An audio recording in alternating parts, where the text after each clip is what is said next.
Hello and welcome back to another episode of Critical Reactions with your host Bryan. We're going to wrap up this week with an album review. That's where I go through an entire album track by track, exploring each song in isolation as well as its place within the larger artwork. Today I'm pretty sure we're in store for some doom metal. We have the group Pallbearer, which I'm pretty sure we've heard before, and like I said, I'm pretty sure this is doom metal. Everything about this, the name, the album art, the length of the songs. We have only 5 songs on this album, and it's a 50-minute album. Most of these are in the 8-minute range, but 2 of them are over 10 minutes, and that's definitely where the average comes through. All right, let's dive into this. They're going to kick it off with the longest track of the album, Foreigner. Let's dive in, see what Pallbearer is bringing to the table today.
Curious what the tempo is on this. I don't have a really strong sense of meter yet.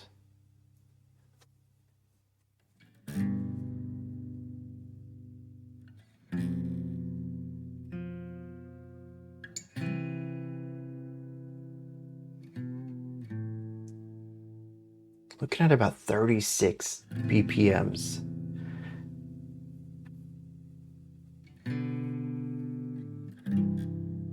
See, I am feeling it at this this faster, like 70-ish, the double time, but that's just because I need to subdivide it. There's so much room between each note, between each beat. Otherwise, I'd get off time so quickly.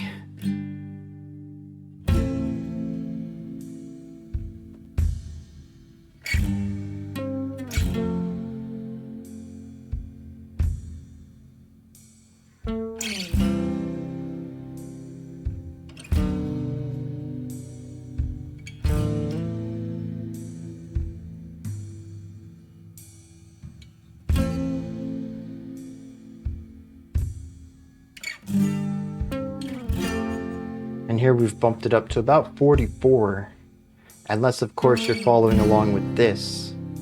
But I really think the tempo is.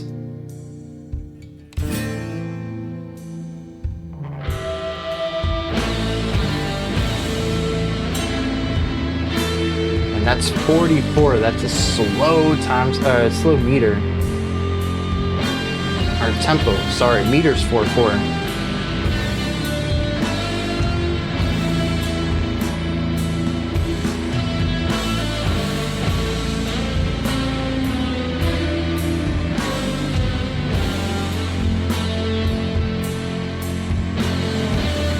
Although, actually, if you follow this is 104. So they've been increasing the tempo steadily across all of these sections, doing a great job delivering this melody, too. Both on the acoustic guitar at the beginning and this more metallic, compressed and distorted guitar.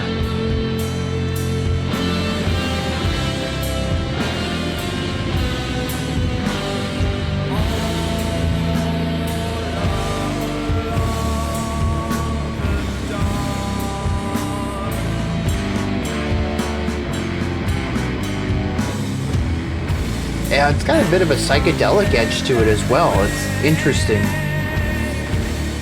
It reminds me, well, maybe I should say it's more influenced by Black Sabbath than most of the doom metal y'all have had me listen to.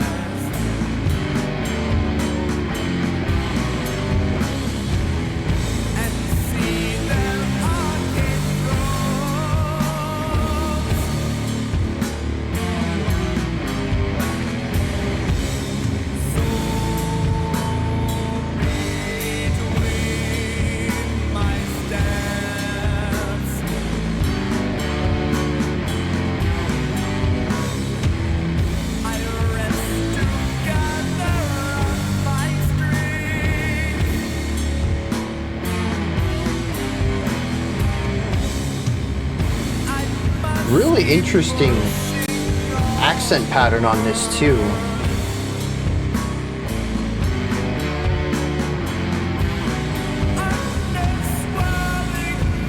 Like that dun dun dun da da dun. That really feels like the ending of the phrase.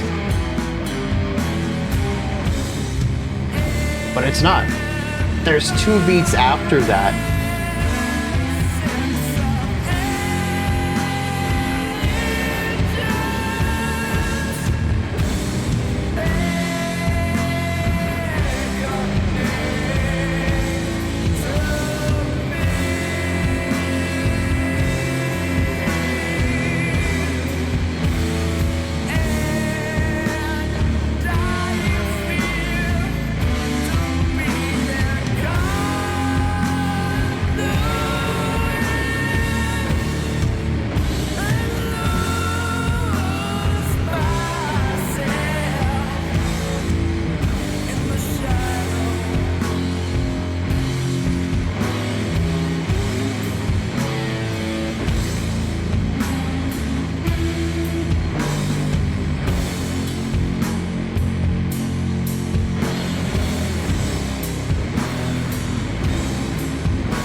This is interesting because I found the riff in the last section to be more dynamic and melodic, and that's when it was contesting with the vocals as well.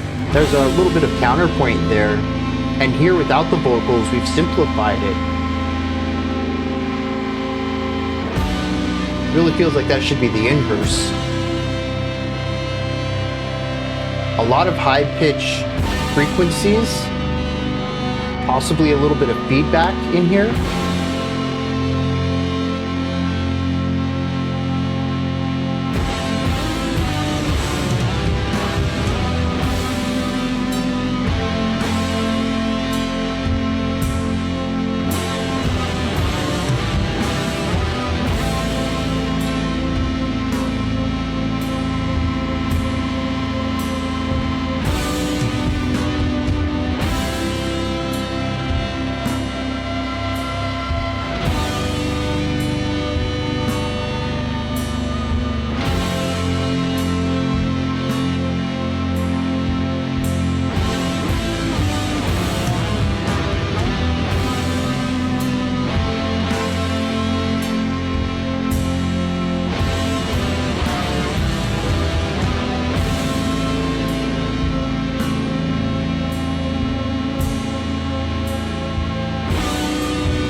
I like the vocals here. They're delivered with a bit more energy. I think they're a little bit higher in pitch as well.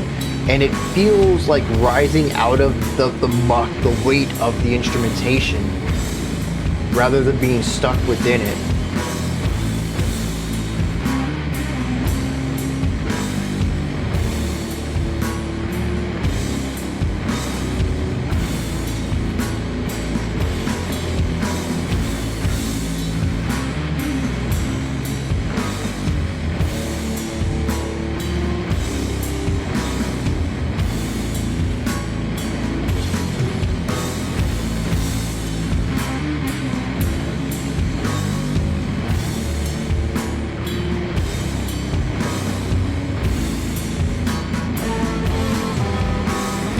Okay, I kind of figured we were just going to repeat this out for the last minute.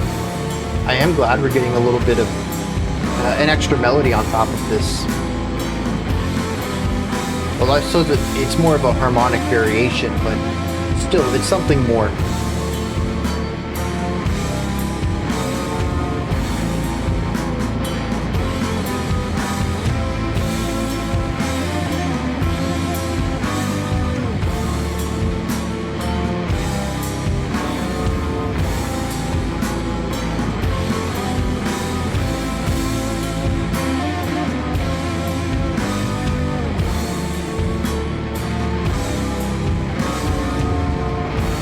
And a nice retardando to wrap that up with a really quick fade, actually. All right. I took quite a few notes on this. Generally, though, there's some things that I think are specific to Pallbearer. There's a couple of notes I took that we're just going to talk about doom metal in general for a little bit. Stuff that the genre does, that this song does as well. But I'm a little worried that what I've written is going to cover everything on this album. And we're kind of going to get all of the analysis out of the way to start. Now, to be fair, I worry about this most album reviews that we do, because most bands don't gradually and wildly change their sound over an album. A lot of bands, they make their music, they put some variations on it, so each track is unique, but you know, it's not like you have a band who's doing hip hop one track and black metal the next, and I don't know, R&B track 3. You know, most bands, they stay in their lane, right? And despite that, I still find things to talk about on most tracks of an album. So usually those fears are unfounded. But when it comes to doom metal, I don't know. We'll see as we get through this album. I want to kick it off, though, with something really interesting going on here. This is doom. I think pretty straightforward throughout. Slower tempo, focusing on heavy, weightier instruments, and just these really big, dreary, heavy atmospheres. That's what this entire song is based around. We do have some dexterity in the guitar lines, but that's really it. The bass is straightforward, the drums are straightforward, they're a bit on the more functional side, they keep the groove, they keep the beat, and that's about it. The vocals are a bit on the slower side, but the guitars, we get some dexterity out of. We get some cool licks going on in there, some faster, like really quick hammer-on pull-offs to put some nice trills in the middle of like punctuating ideas. There's some cool stuff going on there, but it's also distinctly not doom metal. At least not the general doom metal that I think I've listened to the most of on this channel. This feels like it's got a tad bit of that psychedelic element to it. And I think that this tied into the guitar lines that aren't afraid to put faster movements in here. It is a slower tempo, and I didn't count it out, but those faster those really quick, hit a note, go to the next one, come back to it, that they're very fond of. I don't know if those are 16th notes or 32nd notes given the tempo, but they're rather quick and At least, again, in the doom metal I've been exposed to, you just don't hear too much of that. But it's catchy. It adds character to the riffs themselves, and it has great pacing too. If they just focused on hit a note and hold it out, and then hit a note, hold it out for half the length, hit another one, hold that out for the same, then hit another note and hold that one out as long as the first one, like a lot of doom metal riffs are, this song still would have been fantastic for doom metal, but that's not the way they went. There's pacing, there's a lot of fluctuation in how long notes are on the guitar riffs, and they do take their time in places. Just hit a note and allow it to reverberate and really feel that tone, that chord in the progression, to really be involved with that specific emotion. But then we'll have those faster ideas, and it's this nice push and pull. We speed up, we slow down. We speed up, we slow down. And this reminds me so much of Black Sabbath. The psychedelic angle to the harmonies and the melodies and the push and the pull. It isn't hyper-focused on the weight and the slowness and the dragging of sound. It wants to create something with momentum. And so it contrasts those really big, weighty, slow moments with a little bit of a burst of speed, with a bit of momentum. Now, granted, when did this come out? It's definitely a modern take on Sabbath's formula, so 2012, yeah. But like I mentioned during the reaction, I hear a lot more Sabbath inspiration in this track than I do in a vast majority of the doom metal that I've listened to. And I really enjoy that. And I think when we bring in the clean vocals on that side as well, it just pieces everything together. This is definitely I don't know if I would want to call them, what is it called when a band like really, like every fiber of their music harkens back to like emulating an older band. I can't think of what phrase I would use. It's typically a bit more derogatory though. I don't know if I want to go in that direction, but it does feel like that's their number one influence here is Sabbath. And, you know, if you're going to have an influence that takes up a, majority of aspects of your compositional, like journey process, Sabbath is a really good band to put at the top of that list. If somebody says, dude, your band sounds like Black Sabbath, like that's not a dig, dude. That's a big compliment. So I don't know. I'm kind of interested where other people sit with this, because I know I hear music differently, especially when it comes to metal. I'm listening to metal in a very different way than I think most metalheads do. If you don't hear that much influence in this, I think it'd be really tough to be like, for somebody to listen to this and not hear any Sabbath at all. But I mean, maybe I'm overstating how connected the two are. Maybe you don't hear that strong of a connection. I'm really interested in how other people perceive this. But I'm going to be moving on, and I'm going to try not to bring up Sabbath anymore. I just really wanted to point that out. This song feels so much like a continuation of what Sabbath was doing 50 years ago. I'm just going to say 50. I don't know if that math adds up right, or if we're actually getting closer to 60, but I don't feel like feeling so old right now. So yeah, psychedelic doom, though, is definitely the realm we're in here. Now, one thing I really like about this is the tempo. We start off the song super slow. And again, if you noticed me bobbing or headbanging or conducting with my hands, I typically conduct it at double time, because conducting at 30 or 40 or 50 BPMs, that's a little better, but it's still slow. And there's so much space between each of the beats that it's really easy to miss time where that next beat is, which is actually an issue I have with doom, particularly funeral doom, getting down into the low 40s and the 30s of BPM is, it's so slow, and most bands don't play with metronomes or click tracks or anything like that. And there's a lot of separation where the beat isn't here. It's sort of in this general area. Some instruments are going to come in a little early, some are going to come in a little late, and it's a general idea of where the beat is. And I'm not a super big fan of that, but I appreciate why people would love that sort of raw element to the performance. But I really like here when we are at the slowest, which I think was 36. Is that what I counted out in the first section? Solo instrument.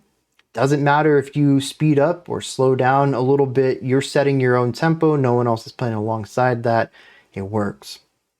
Once we bring in the band, we bumped it up to 44, I think it was, which is a little bit better and easier to subdivide. We also had the drums in here, which you could follow along since they were hitting a closed hi-hat for half beats, the space halfway between two beats. And so they're actually internally playing the double time feel here, which is 88 BPMs, which is pretty easy to count and play. And then once we hit, I don't remember if it was exactly when the vocals came in, but generally speaking, when the song actually started, this was like 3 or 4 minutes into the track, we hit the consistent tempo that we would use for pretty much the rest of the track, which I think I said was like 108 or 110 or something like that. But that was counting the double time, which was actually pretty prevalent in the drums at the time, but they eventually removed that. And we were only getting the beats. And we saw that for most of the back half of the track. And that was about 55 BPM, I think. Let me pull this up real quick, because that was definitely the last one that I had. Yep, 55 BPMs is where most of this track resided. And so I just think that they, one, have this really nice buildup from immensely slow playing to, I mean, 55, I've mentioned this a couple of times this week, actually. I don't know why this keeps coming up. 60 to me is about the middle ground for tempo. That's 1 beat per second. You don't get more like perfectly timed than that. That feels to me about normal. You get below that and it's super slow. You get above that and you start moving into faster ideas. 60 to me is about average. 55's right beneath that. So we're at a decent tempo here. But we build up into that. And as we build into that, we start out with less instruments and we build into that with more layers. And even as we get into more layers with slower tempos, we have the subdivisions, the half beats put into the music as well, so that everybody can kind of stick together on the time. And it creates something that, while still feeling slow and weighty and dragging through the first few minutes of this track, still has a very tight, cohesive feeling of time through all the band members. And I'm a really big fan of that temporal accuracy and the way that they went about building into it, while also creating this thematic or even narrative approach to it. Because when we look at that opening, it is utter darkness and isolation. It's a single acoustic guitar playing a couple of notes and then even just having a couple of beats. And, you know, these beats are really dragged out. Even 2 beats is going to take 4 seconds about here. And you remember we're at 35 BPMs, really close to 30. And that's a beat every 2 seconds. So, I mean, there's a lot of space, a lot of time gap in here. And sometimes the guitarist will just stop playing. The note will naturally decay out and we'll just be in silence for multiple seconds. And it feels isolating. It feels dark, feels heavy. And then to build out of this, to have instruments come around that, to have a sort of guiding light with the drums and their subdivision, have the tempo increase until we get to the verse, I suppose, or where the song really kicks off. And from here on out, granted, it's still heavy and weighty and dreary, but it's surrounded. We don't have any other instances of isolated instruments. We don't really have any more silence on the track at all. There is always some sound being made. And so I think that sort of thematic growth, it could be the birth of something from a single element growing into multiple. It could be somebody who's alone, finding community. I don't know. But it could even just be someone lost by themselves and finding a way out of whatever they're in, you know, going from I was going to say dark to light, but the song doesn't really give a light element. Although I did mention there at the end of the track that the vocals in the final, I don't know, verse, chorus. Is there even a verse chorus to this? It felt linear to me, honestly. But whatever the final vocal bit was, the rest of the vocals were sort of like in the same range pitch wise as the guitars, and kind of not necessarily dreary or low energy, but lower energy to produce the notes, the sounds. When we get to the end though, there's a lot of projection, the pitches are higher, there's a lot of air support to it. It feels more powerful, more energetic. And the notes themselves, maybe not triumphant or joyful, but there's a positive edge to them. I had mentioned that it was as if the vocals had come out of the muck of the music and are kind of hovering above that now. So maybe it is about being lost in a maze or a darkness or something and finding your way out of it. That's what I get out of the music anyways. Now, kind of sticking with this idea of music, I mentioned earlier the drums and the bass are very functional. The drums give us the beat or the double time beat. Not a lot of melodic drumming, not a lot of drum fills, nothing that really draws the attention to the drums. There's no crazy syncopated rhythms in there. It really is just kind of keep that core tempo and occasionally hit a crash cymbal in order to mark a beat one, maybe the end of a phrase, starting the repetition of the phrase or something like that. But it's very functional. Same with the bass. We don't really have moving bass lines. We don't have melodic flourishes. It just sits down there, fills out the low end, and as far as I can tell, follows along with the guitar. There wasn't any moment where I really heard the bass in isolation doing its own thing. It was always, in a sense, a quality of the guitar sound itself. Maybe I'd even say this is a possibility. There is no bass on here at all. But I think you would have to have some effect stuff going on the guitars in order to fill out the lower end sound like this. So my guess here is probably that there's a bass that's just kind of in the shadow of the guitars. You can feel its presence. If the bass were removed, you'd be like, dude, there's no low end to this song, but you don't actually ever really hear what the bass is doing. It's more of, it's felt in the atmosphere. And that leaves us the vocals and the guitars, and I love this. We have nice pacing and flow. We've already brought this up from earlier, the push and pull in the riffage going on. But one thing that kind of lost me a little bit, and doom metal has a way of doing this, just like post metal and post rock and any really atmospheric music, is I like faster paced art in general, whether it's books or films or whatever. Slow burns are tough for me. Music is no different. And when we sit in an idea for a long time, I kind of lose interest in it and my mind starts to wander. And with doom metal, there isn't even the element of, or at least particularly this type of doom metal. Once I've kind of figured out, okay, the bass, functional, drums, functional, there's no vocals here, the guitar riff, I got it. They're not really doing much. We have this slow plodding movement. It feels very heavy, very chordal based, atmospheric.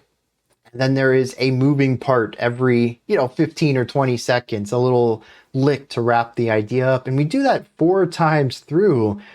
There's nothing analytically for me to dive into anymore. I'm waiting for a new sound to catch my ear, a new lick, a new melodic movement. It's not like I've checked out totally. There's just nothing for me to lock into. And casually, it's the same heavy, weighty emotion that we have felt for the last 8 minutes. I'm kind of engaged with that, but it's also not really my cup of tea. I can't say that I enjoyed listening to this song, even though I enjoyed elements of it. And then I'm just left there waiting.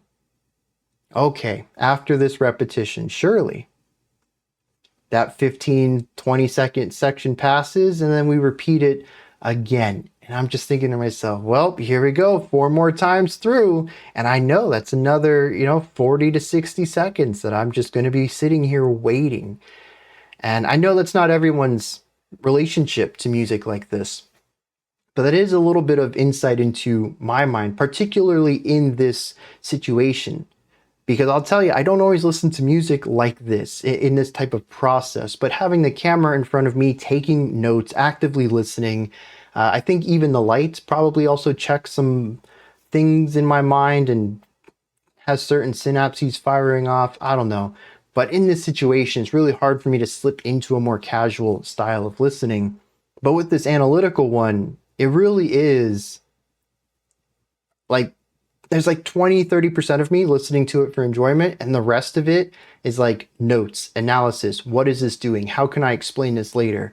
And it's not an ideal way to listen to music.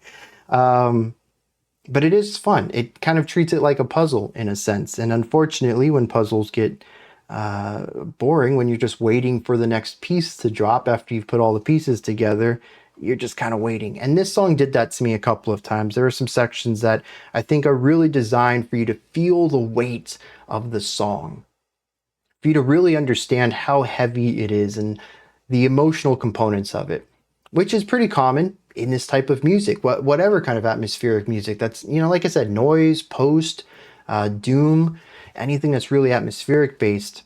There's going to be sections where they just make you sit in it. And maybe if I'm in the right mood, that might hit me.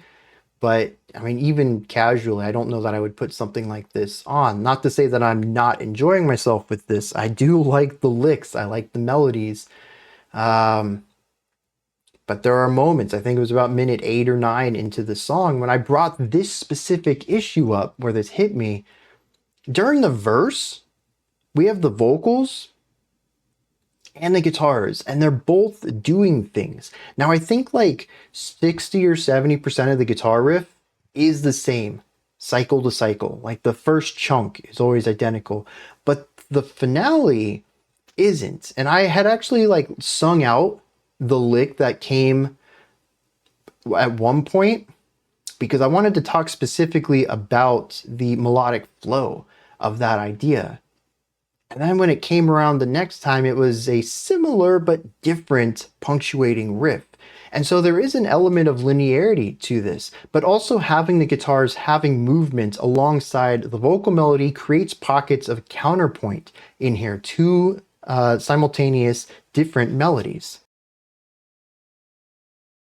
And I thought this was really neat.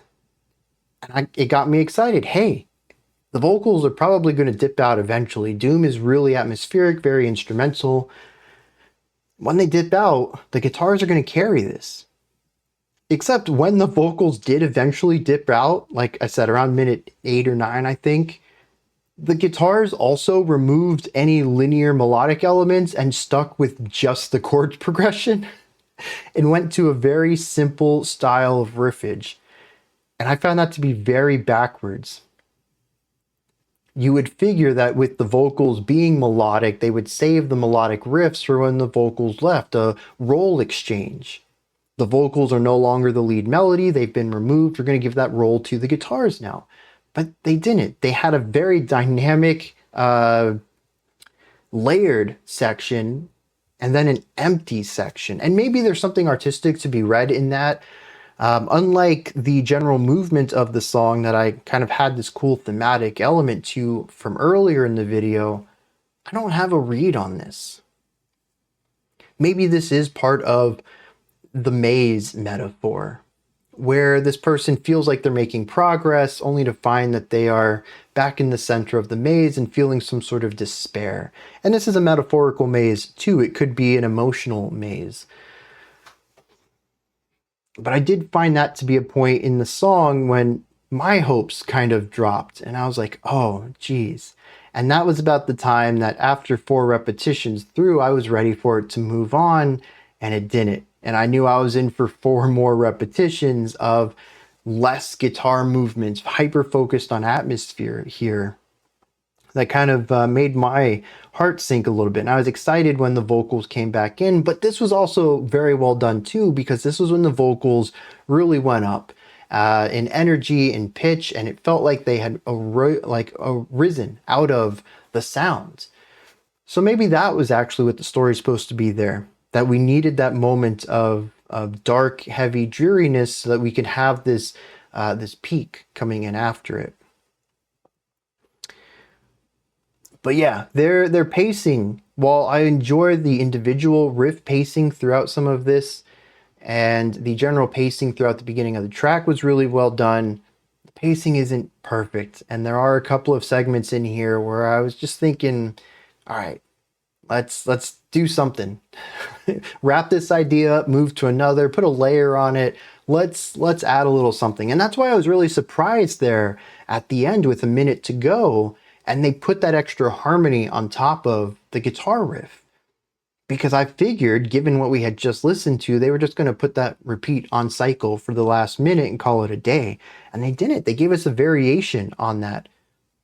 So they surprised me. I find it difficult to anticipate where they're going to lock into a sound and when they're going to extrapolate on a sound.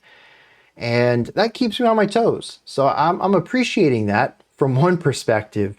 But it is making it difficult to kind of see where they're going. I feel like I'm in the dark through a lot of this, which again is a really strong element to have in a song like this, assuming that any of my thematic takes so far have any sort of accuracy to their intentions. Now,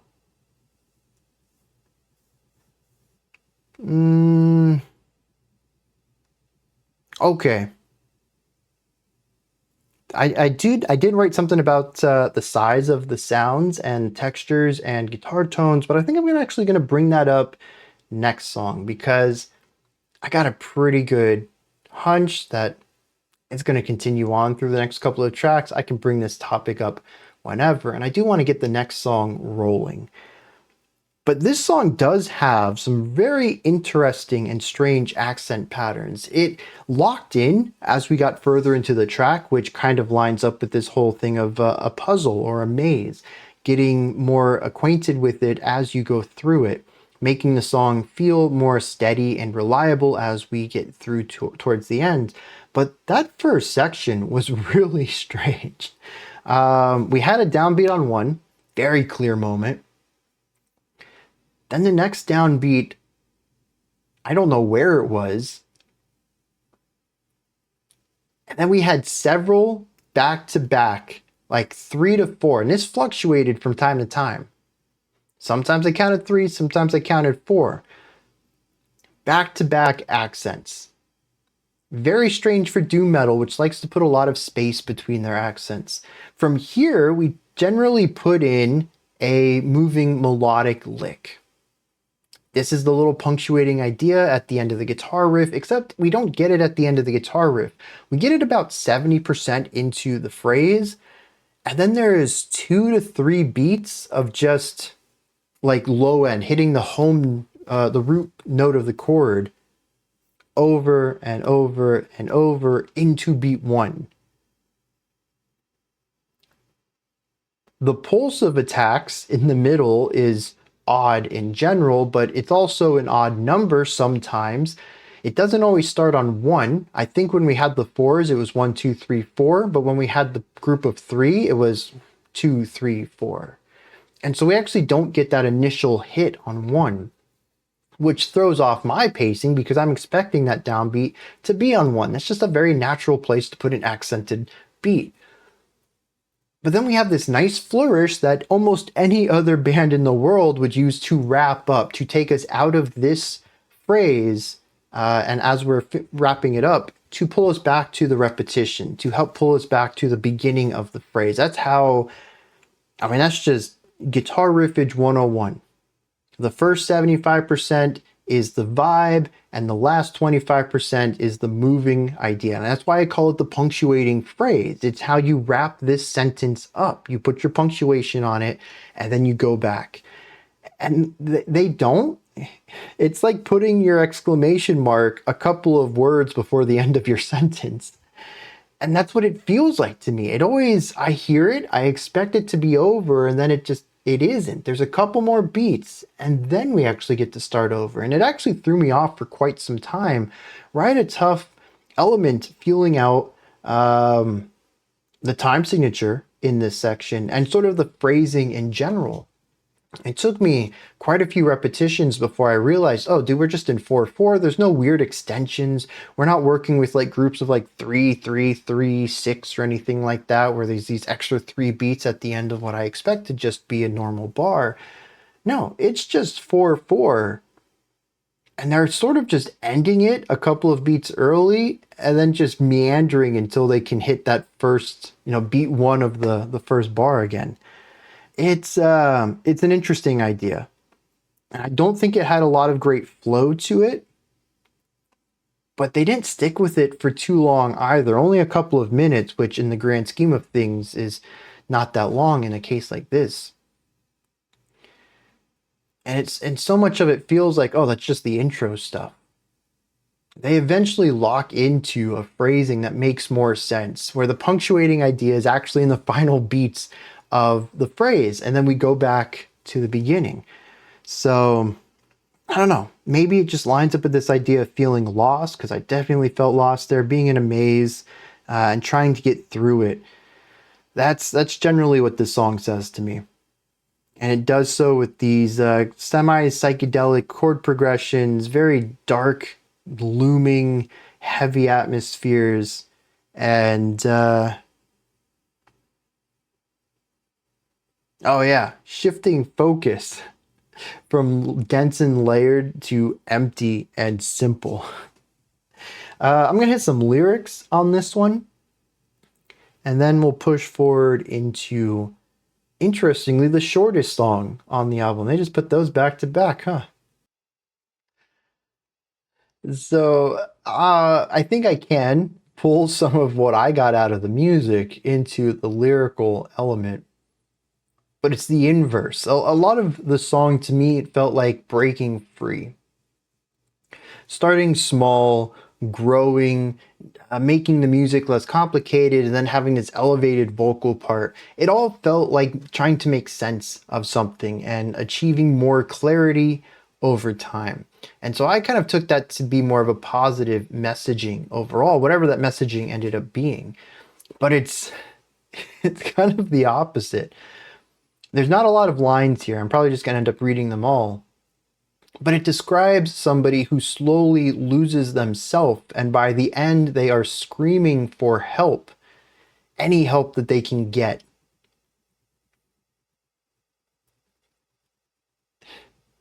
The elevated vocals were not positive, and that completely throws my original understanding of the song out, and I need to recontextualize it with this.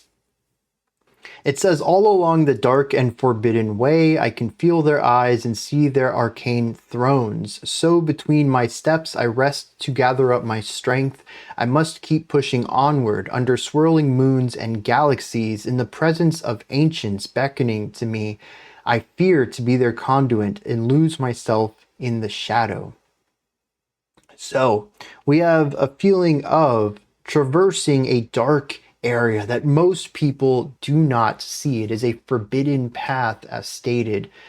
And in here, he can feel the gaze of arcane creatures, gods maybe, underneath an atmosphere, a view of swirling moons and galaxies. He's in some sort of astral area. It is an impossible place that our narrator has found themselves in. I think that captures the growth of the beginning from sort of darkness and an isolated guitar that doesn't always show up, those bits of silence, but also the unease and even the awkward phrasing of the accent patterns in that first 5 minutes or so. This is, by all accounts, unusual. This is a place that no human should be, and yet they are. Trying to make sense of it, oh, that's just not a worthwhile endeavor. And so having the music be a little uncanny as well, rhythmically, if nothing else, helps to add to that feeling of being in a place you're not designed to comprehend. Says that they're in the presence of ancients, and he fears that he will be a conduit to one of them and loses himself. The final stanza says, shifting path that makes it hard to tread my way. So we have like I had mentioned earlier, a maze. We have a path that is constantly evolving and changing. He says, it's difficult to find my way through here. So I waste my strength, and I take my breath for the purpose of erosion of my will to carry on and steal the fire from my blood. Lost within the shade, I call out for a helping hand. There's a shadow that is chasing him, and it eventually consumes him, and he calls out for help from this, that he fears his will be eroded and that he will lose the fire in himself to carry on. That this realm is actively working against our narrator, and he's not sure he's going to be able to make it through to the other side. Yeah, I can definitely see how that layers on top of the music, and it works really well. In fact, I kind of wish I remember where we had the, as I called it, the more static section in the song. I mentioned it was around minute 8 or 9, and that would probably put it pretty close to the idea of the shifting path, and it would even put it after his fear that he would lose himself to the shadow, and then for the music to kind of lose its not defining characteristic, but an evolving characteristic, and shift over into something hyper-focused on a singularity, which would be his fear of losing himself to become a part of something else. Yeah, dude, there's a lot of really cool ways that the music lines up with the lyrical themes on this, even if my original guess based off of what I heard was a little off. They did a fantastic job at pairing all of this together, and it is called Foreigner. He is a foreigner in a realm he's not supposed to be in, he knows nothing about. So the next track's called Devoid of Redemption, which doesn't make me think that, well, if this is a concept album, it doesn't make me think that this person's doing very well. They seem to be going down a negative path here. Let's dive into it though, and see where Pallbearer takes us next.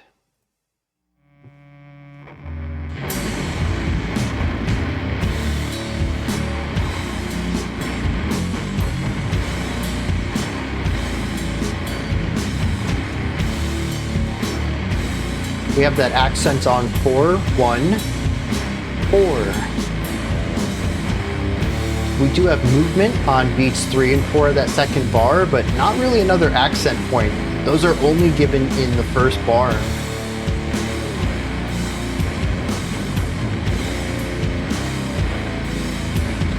It's okay, there's a little bit of psychedelic in the vocal production, but this feels very stoner to me. So it's cool that they're sort of evolving this idea.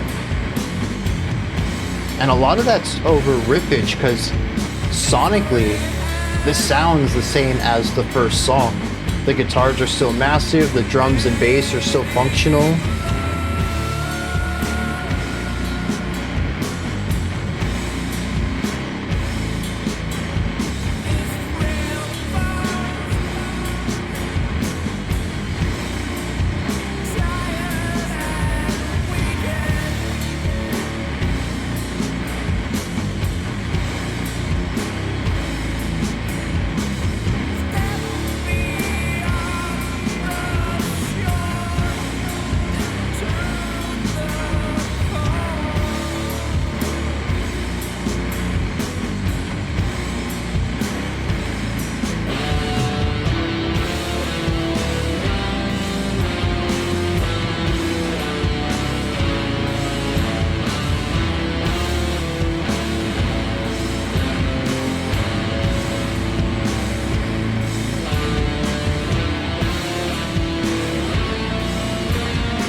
Once again, we have eighth notes on a cymbal, giving us about 125-ish BPM. Cut that in half to get what I think is the actual tempo, which is something in the 60s. This right here.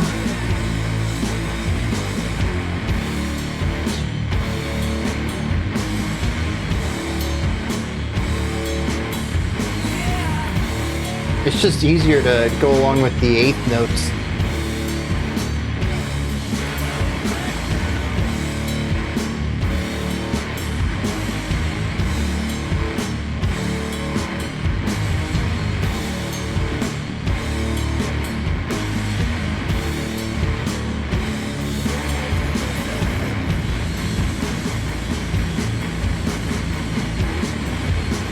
Okay, that's filthy.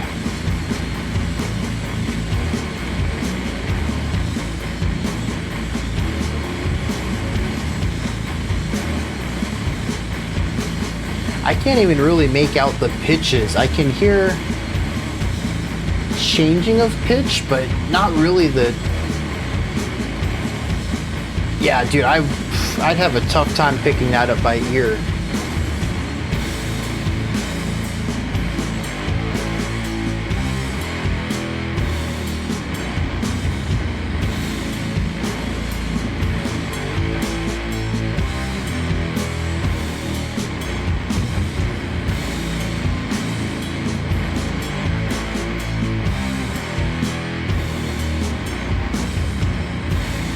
Those offbeats at the ends. Yeah. Help changing the pace away from all the downbeat accents to the offbeat accents.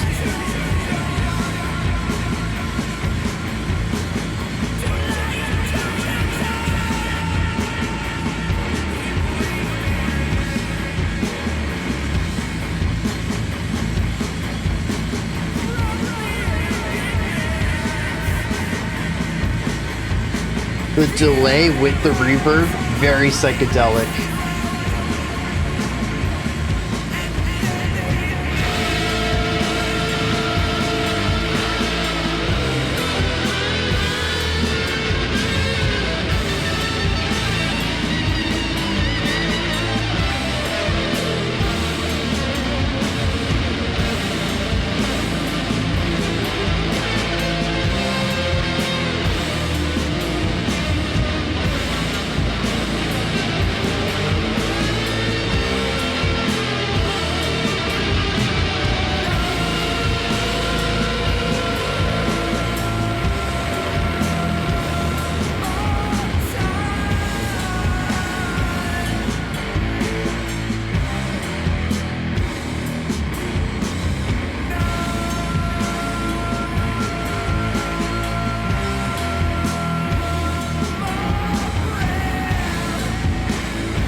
Ooh, felt like we slowed down just a tad bit there and then picked it back up.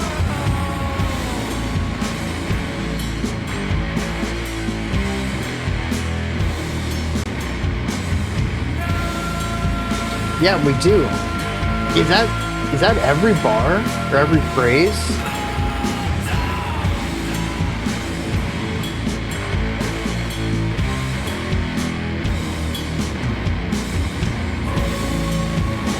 Yeah. Oh, and we have an actual...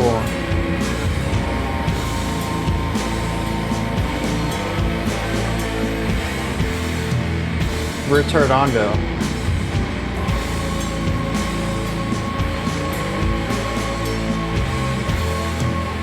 Yeah, we're gradually slowing down.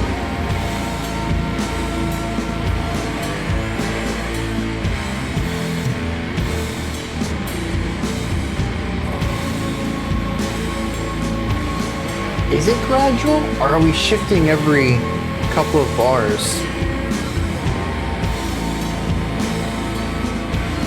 So this is consistent, and we're gonna drop here.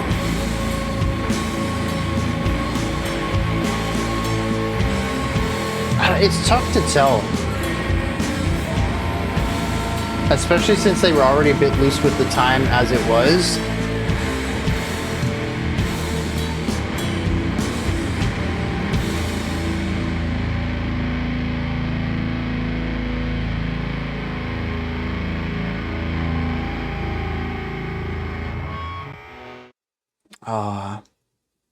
Feel bad about cutting it between tracks, but there's only 5 songs and they're all really long. I'm gonna have to pause after each one, even if they do bleed into each other. Yeah, I'm actually kind of glad that I left the guitar tone discussion for this one, because I think it's actually on display more on this track, given the more stoner vibes on it. We start the track off at the double time that the song is felt in, what I constantly bobbed my head to, is over 120 BPMs. We are talking about something that's 2 beats every second, technically even a little over that. It's got movement. It's got momentum, unlike that first track. What I think is really interesting is we start at the full speed here, and towards the end of the song, we slow it down to really slow tempos, which is the exact opposite of Foreigner, which starts slow and builds up out of that.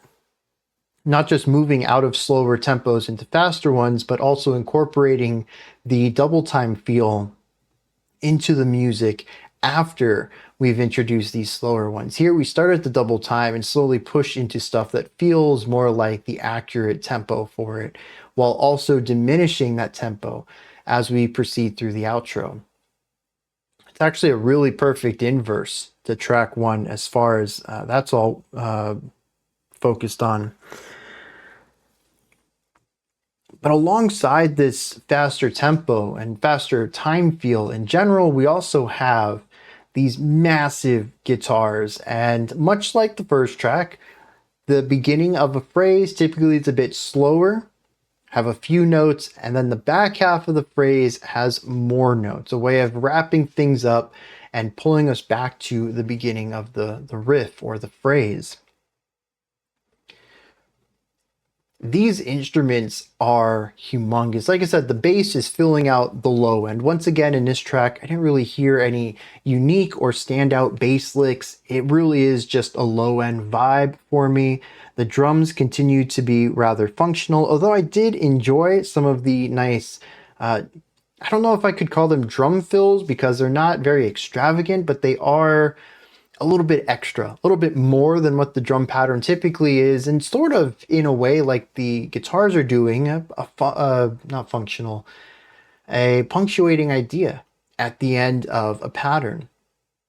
So we do have some movement, we do have a little bit of rhythmic fluctuation, we do have an introduction of eighth notes at times that go along with the more static, just kind of hammered down the time signature, put the double time on a cymbal and call it a day. The bass kick does give us some nice syncopation at the end of ideas. But still, for the whole, it's primarily functional, there to keep the tempo, and that's about it. And so the bass does fill out a lot of room. The drums, kind of lesser so, they're just not as big, not as distorted or compressed or reverb driven. It leaves a lot of room for the guitars, and they take up every inch of space that they can. These guitars are massive, and I think it's this, more importantly than the riffs, more importantly than the chords, that really lead to the weight of these 2 songs. I think if I played these same riffs on an acoustic guitar with no production other than some light EQing, or if I played them on piano, maybe even a smaller synth, I don't think it would have the same effect. You would get the emotion out of it, sure, that's built into the harmony. But the feeling of weight, amplifying the dread of the chords, no, I don't think so. A lot of this, I think, is putting the sound of the instruments and giving them the room to do the heavy lifting for these tracks, to really sell the atmosphere for them. And it absolutely works. On this track, I think more than the first. The first absolutely needs that size to give the feeling of the weight and the vastness and the scope, but this one, it runs with it. It says, what if we use that sound? We kick things up a little bit of a notch, put some extra movement in it, and let's go. And honestly, it kind of sounded like alternative rock for a little bit, but super fuzzy and blown out. And I thought that was pretty cool. And I think that's what initially kind of pushed me more towards a stoner element in conceptualizing what I was listening to. The vocals bring back a very psychedelic element, which, stoner's not foreign to anyways. But the first minute or so, just the instrumentation, I was like, dude, this is just a very fuzzy, blown out alternative rock. And I find that to be really interesting. And maybe that's why this song worked a little bit better for me.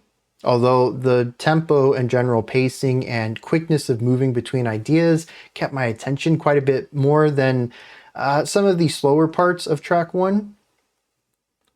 But the riffage in here really speaks to me. It's moody, it's dreary, it's kind of spacey. There's an uncanny element to it. I think that's the psychedelic shining through. It creates something that feels familiar but uncomfortable. And I think that it absolutely works. If this is a concept album, continuing to stick with this concept of cosmic entities trying to consume your body and use it as a vessel for their own needs or whatever this album's going on, this sort of psychedelic, fuzzy, stoner, doom thing works. It's discomfortable, it's uncomfortable, but it's familiar. And that's just a really good combination for this type of weight and theming.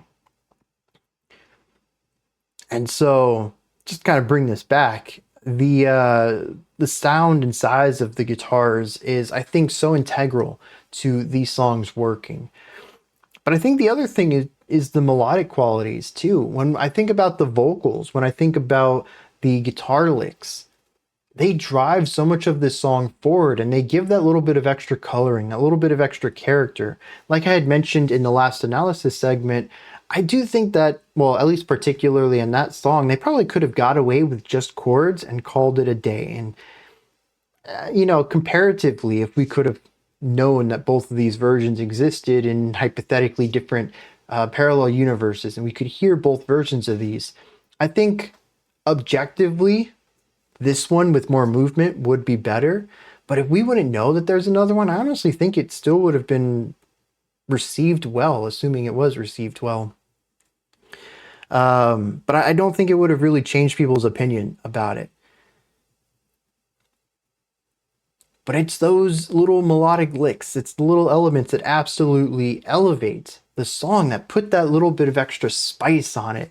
I talk about this sometimes when I'm listening to music and I'd say, it's good, it's solidly written, but it's missing the oomph, the X factor, that element that's difficult to write down and talk about objectively because it's kind of a secret sauce. It's a mixture of a lot of things coming together that just perfects it. It is the performance, it is the notes and composition, it is the sounds of these instruments, it's the production on them. Everything plays a part in creating, what would elevate something from fine, solid 6 or 7 out of 10 to that 9 or 10 perfection.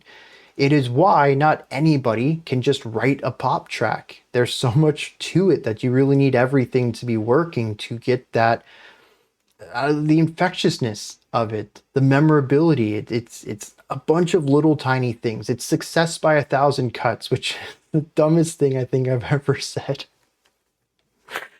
But I really think that when it comes to Pallbearer, these melodic flourishes are part of that X factor.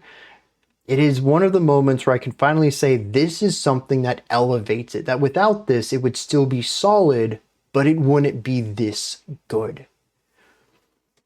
And it's a tiny thing, it's 3 or 4 notes every half minute or so that just, it just elevates it, makes it better.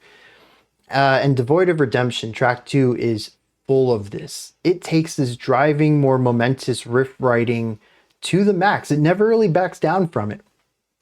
We have a couple of moments that hyper focus on chords, but it's still not it's not the only focus. We don't move to chords exclusively like we did on Foreigner. It ensures that at any moment in time, there's always some sort of moving part to the track. It feels heavy, it feels weighty, it feels dreary. That is all still accurate. It hasn't lost that edge, but it doesn't feel static. It doesn't feel stuck. And while you can certainly use those for artistic value, I think for something like this, that at least track 1 was about movement through a place. I'm going to assume that most of these tracks aren't going to be about being stuck in a single place, especially if they continue to write like this. It's going to ultimately help the song, not just from a casual music exclusive standpoint, but also from a thematic one, tying it into the lyrics. Now, something I didn't bring up on the first track, well, I did slightly, but it's the vocals. These are so, I said I wasn't going to bring this up. They got a bit of reverb to them, a little bit of nasally element to the production of it. Like the human production of it. Like I said, there's the reverb, they're higher in pitch. It's very Sabbath. I think that these two songs, you could just kind of say are psychedelic doom. This one has a tad bit of stoner in it, but influenced by Ozzy and Sabbath. Yeah, maybe. There's bits there. It's the vocals, though, that sells it to me. It's what brings the entire thing together and makes it feel more Sabbath than really anything else. But it's also the part I really like. The vocals are familiar to me. The reverb, the placement, the pitch choice. Like I said, it just reminds me a lot of Ozzy. But I also like how it's melodic. Doom metal so often is ready to go into these lower than low, incomprehensible growls. And that can be very cool from a sonic viewpoint. Sure.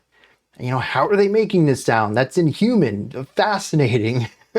But also from a thematic standpoint, a lot of doom metal goes with heavy weight and psychological trauma and, you know, heavy depression and places where I think that having a really low guttural growl can really capture that emotion well. And I can appreciate growls from arm's reach through that perspective. But if you're wanting me to enjoy doom, clean vocals are the way to go. And this song has, so far, delivered on that. And I'm a big fan of that. I think doom is a pretty cool genre. It's not one I have a lot of experience listening to. I have to be in the right mind for it and really want something oppressively, extremely dark and heavy. But when I do check out voluntarily a doom metal album, you can guarantee it's going to have clean vocals on it, or at least a nice 50-50 split. And so I really appreciate this group making doom with clean vocals. It just sounds great. The story is still delivered to me. I'm still getting the emotional weight out of some of this. And it informed so much of how I understood the first track, piecing together what was being said and how it was being said. And I'm sure that these next tracks are going to do something similar as well. A lot of that just comes down to my, the vocals, how they're being sung, and my enjoyments of that. I do think that I would be less receptive of this album if they had gone the growling route, but I also don't think it would have been bad either. It just would have been less up my alley.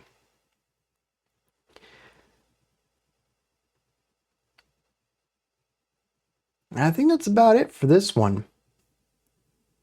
There is something I forgot to bring up with the size of the instruments, which is feedback and high frequency harmonics and overtones. Didn't hear too much of it on this one. It's still present if you're listening for it, but there were some moments in track one where they really leaned into it. I don't know if they EQ'd to focus on it or if they purposefully, introduce some feedback into the guitar and the amp to allow it to resonate so much on top of the tone. But it was definitely something I've been picking up on this album, and not something I hear too often in Doom, in Stoner, in Psych. It definitely gives this song a specific, unique flavor of having these higher pitched tones every once in a while, just kind of creeping up in that higher range. All right, let's hit some lyrics for this one. So I don't think this is a concept album. At least these first two tracks don't appear to be connected in any way. This one is about somebody who has not lived a great life. On his deathbed, kind of realizing that there's just nothing after this moment. It says an old man approached the river, his gray head hanging low. Frail bones, tired and weakened, stepped beyond the shore into the cold. And he knew there was no hope for redemption. No mercy would fall upon his wretched head. A wicked soul who did not long to see the sunrise. With sullen heart he cursed the churning waves around him. So we kind of present who he is, where he's at. He's really late into life. Says he has frail, tired, and weakened bones. Old man, gray hair. And on his deathbed, or as this states, he's walking towards the shore. He knows he's going to die, and there will be no redemption or mercy for him. And then says, swept into the dark, too late to return, he breathed in from the emptiness, and fear rose up in his throat. Then he knew no more time, no more breath, no more hope, no more dawn, only void. So it's about the nothingness and the realization that that's what's left. Now, what I find really interesting about this is it's a bit of a character study here. And it presents somebody, but doesn't give a clear reading of why they feel the dread that they do. This feeling of there only being a void on the other side. The second stanza talks about how he has no hope for redemption or mercy. He knows that his life has not been great. He's done terrible things. He understands that there's no hope for him on the other side, only for there not to be an other side. And that fear is stronger than his giving into a fate that he thought he had. I think that's a really interesting concept.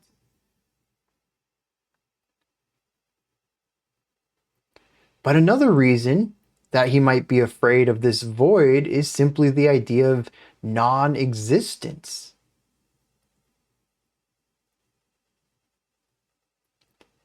And it's interesting that it doesn't really explain why he feels this fear, only that the emptiness is what makes him afraid.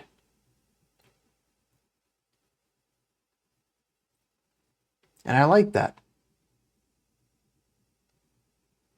It presents somebody who had so much control in their life. Probably, maybe. They made poor decisions. Maybe for the betterment of themselves through their life. And here, this last bit of control, he goes into the afterlife fully knowing and accepting his fate, only to find out that that fate isn't what he gets. He gets something different that, to me, sounds kinder, but to him, it terrifies. Very interesting little twist there. All right.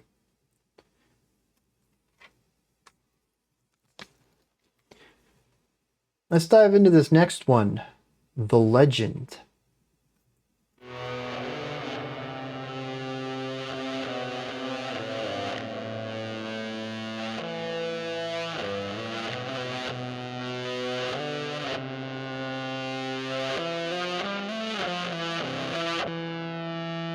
Really interesting attack on this.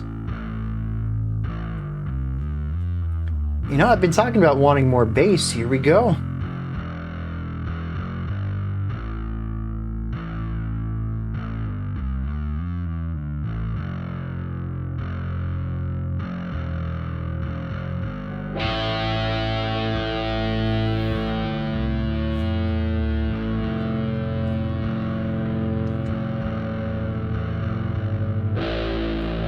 Yeah, I like this. Feels heavy, feels oppressive. There's room to grow out of it, but we have the duality here.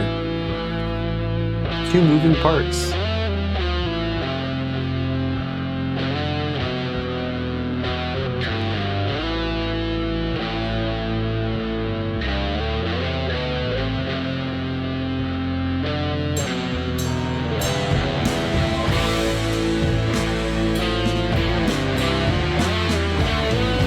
Once again, we have the cymbal giving us the double time.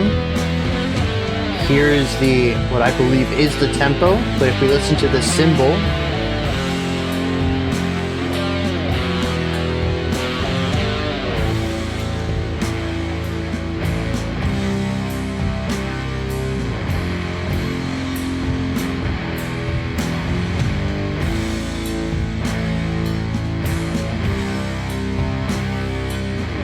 and see, once again, we push towards a unification. The bass and guitars are playing the same thing. We don't have that nice duality between the two sides anymore.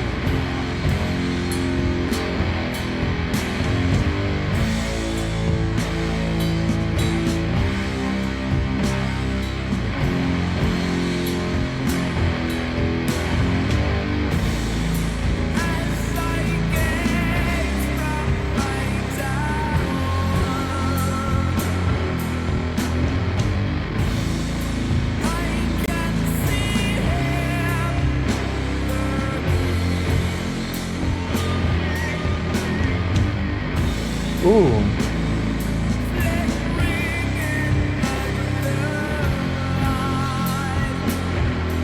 Okay, let me start that over.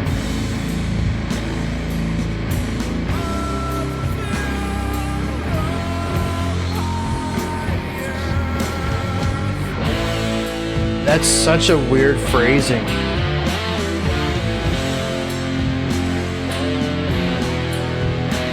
Oh, but it's a counter to this lead. Listen to how they bounce.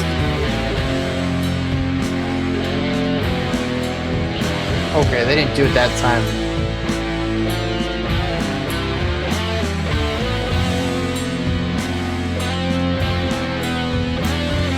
Yeah, hear how they're accenting different points of the bar.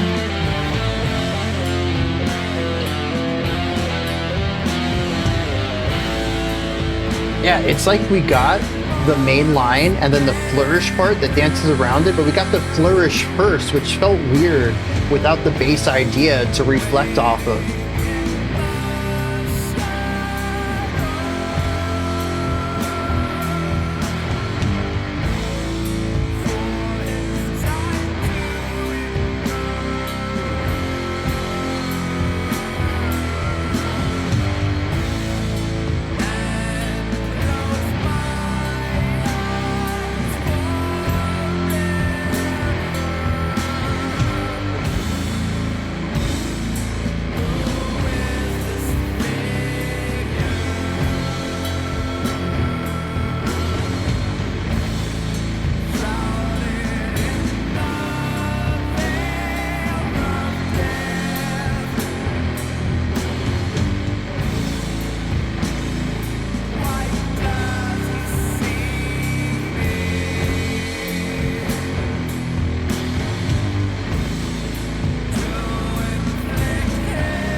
And this is interesting as a counter to track one's opening.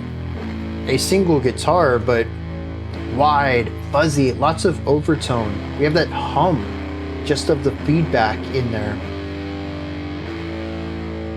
It definitely feels isolating, but it doesn't feel alone. It doesn't feel dark.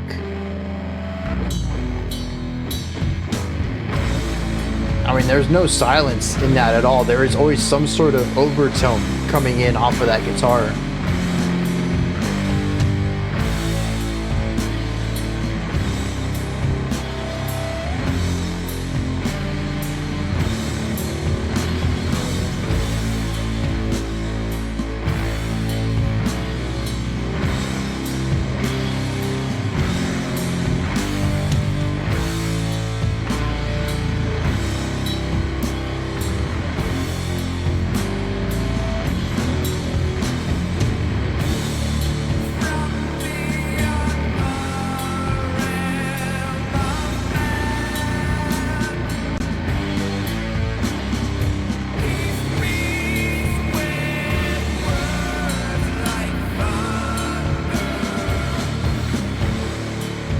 Dude, this is another section with some really interesting phrasing to it.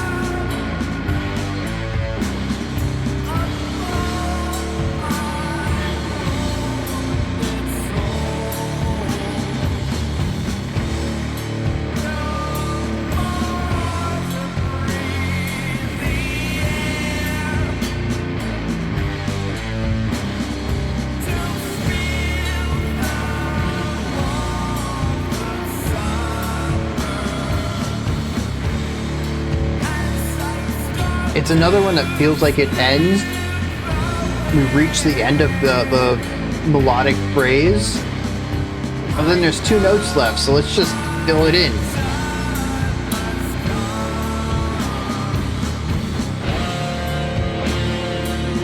Part of me actually wishes they had just gone for the 7/4. Because they have a 14-beat phrase with these 2 leftover beats.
Not to put this song down, I think it's a solid track. I don't think there's too many issues with it. Not like objective issues anyways, but it's certainly my least favorite on the album so far. Part of it, I think, is that we are, 30 minutes into an album. It's very similar, and it's not my cup of tea. That's always just gonna happen in those cases. Unless I shift these album reviews to exclusively be like pop music, radio rock, and emo, I'm going to have some difficulty just really getting into this stuff because, it's just not what I would normally turn on myself. But it's also, I feel this song is the least interesting so far as doing something unique to the sound. Foreigner and Devoid of Redemption, to me, stand out. They're 2 very different tracks. They have different pacing. They have different temporal movements. They have different rhythmic elements to them. They tell different stories musically. This one just feels like it takes the baseline doom rock idea, puts that little psychedelic vocal melody on top of it, and calls it a day. And aside from the very cool counterpoint in the opening 40, 50 seconds of the track, it doesn't do anything that stands out. Remember what I was saying earlier? This is actually interesting. This popped up. That I mentioned if Foreigner had just gone the straight doom metal route, it would have been a solid track. It wouldn't have had that little bit of extra to make it excellent. I think The Legend is a really good example of a really solid doom track. It works. There's nothing wrong with it. Good, right down the middle, 5, 6 out of 10. Well done, competently made. No criticisms for it, really, aside from saying that I wish they would have done something different, which isn't fair criticism. But it's not elevated by anything. It's just right middle of the road stuff.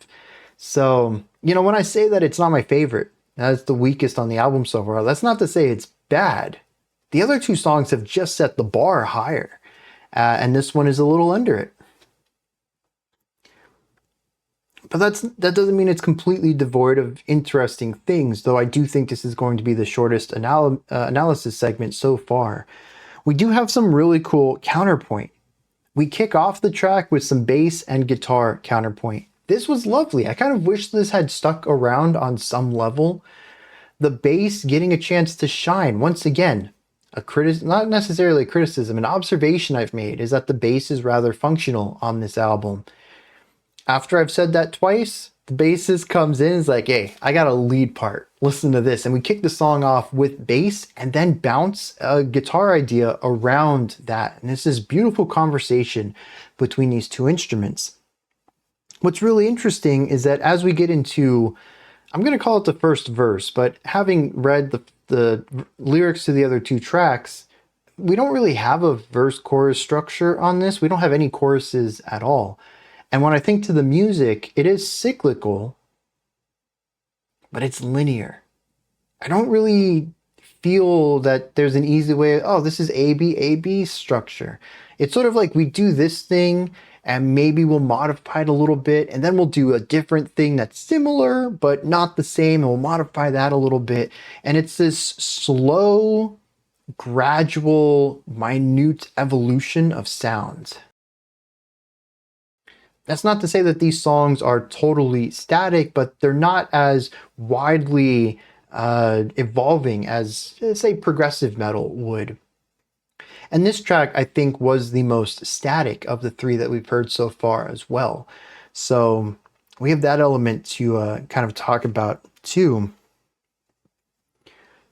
But I got sidetracked. As we get into this opening vocal section, we have a really interesting guitar rhythm coming in from the rhythm guitar sound. The accent pattern is very awkward. It reminds me of what they were doing on Foreigner, focusing on really strange phrasings in order to kind of put the listener off balance a little bit and introduce an element of feeling out of place, of not being able to properly anticipate or understand a situation or an area or something like that, to feel out of your depth. And I think they did a great job with it here too. It feels really awkward, but what I love is that they didn't stop there like Foreigner did. They expanded a little bit. And this, I think, is where the song shines. They basically gave us the ornamental sound. And a lot of the ideas here rhythmically, and I'd even say pitch-wise, some of the harmonic components don't make sense on their own, but they make perfect sense once you slot it against this lead solo guitar. And you can start hearing how the ideas bounce off of each other, how the harmonies are richer having both of these lines. We basically created counterpoint in a sense, continuing on what we had heard at the beginning of the track. I wish this had continued on. That's the second time I've said this. Granted, the first time around, I just wish we had more bass, but here, this counterpoint is really relegated to the beginning of the song. Much like Foreigner handled all of its tempo stuff within the first couple of minutes, The Legend handles all of its more complex writing within the first couple of minutes, and the rest of the track reduces that complexity down to a very baseline idea. I guess what I'm saying is I just wish there was more melody in this song. It needed something. I thought it started off strong and then devolved into a pretty generic sound overall. And it never quite landed with me again. And it could also just be setting the bar high. You start off a song with two separate instances of counterpoint. I'm setting the bar high. And then they just never met the bar again. Not saying that they dropped the ball completely and just completely missed the bar every time, but they were just hitting under it, never quite hitting that height, just coming a bit below it. And that sort of just, put me in a bit of a disappointing mindset. So, I don't know, dude. It's a solid track. I was just hoping for more based on what they gave me so far. I mean, part of it is the opening of this track too, but Devoid and Foreigner, like I said, they stand out in my mind. Very distinct songs. This one never quite hits that level of distinction, other than being kind of obtuse with its rhythm, which does continue on through the track. That final section is wildly obtuse, and even having finished the song, I don't think I'm at a point where I could anticipate some of those hits or even hum the rhythm back to you. It's very awkward. And the best I can figure is that there's a consistent 7-bar phrase. Well, 14 beat phrase. I'll put it that way, not 7-bar. That's wild. 14 beat phrase. And then there's just 2 extra beats where they kind of do a bump, bump, bump, bump. We get alternating hi-hat and snare here. The guitar is just one note, just hitting it over and over on these eighth notes. And it's just kind of awkward. It's this extension that doesn't do anything. It doesn't bleed into the repetition very well. It doesn't help extend this feeling at all. It's just sort of awkward, which isn't a feeling all on its own. And if this song lyrically ends up being about awkwardness or being in a place you're not familiar with and kind of stumbling around through it, yeah, that's going to be perfect. But listening to it, it really made me think that they should have just cut this down from the 16 beats to 14 beats, calling it 7/4 rather than trying to shoehorn this into a 4/4 time signature. I think that would have worked well, but it also would have removed the awkwardness. So that was really key, an integral part of what they were trying to achieve here. Yeah, that wouldn't have worked, but it would have been so much smoother, I think. And it's very rare for me to say, hey, shift to an odd time signature to make things smoother, to make things more natural. That's usually the opposite effect. But it really feels like they wrote a 7/4 riff and tried to put into a 4/4 section, and it feels awkward all the time. There's very few parts, if any part of that riff, that felt natural or engaging or interesting to me. It's just always something wild. And not wild in a fun way. Wild in, why did you do that? That's what I was thinking every single turn. Why would you pick those notes? Why would you pick that rhythm? Why are you choosing that accent?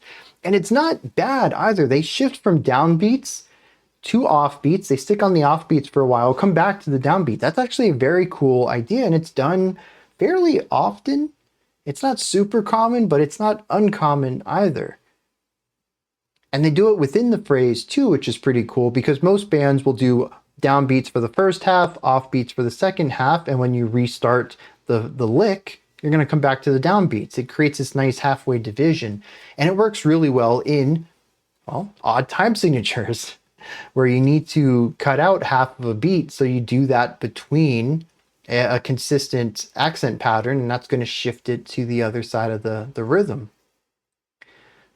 But here, they have the 3 movements within the pattern, and then you just don't know what to do with this last little, 10% of the thing, and they just, I don't know.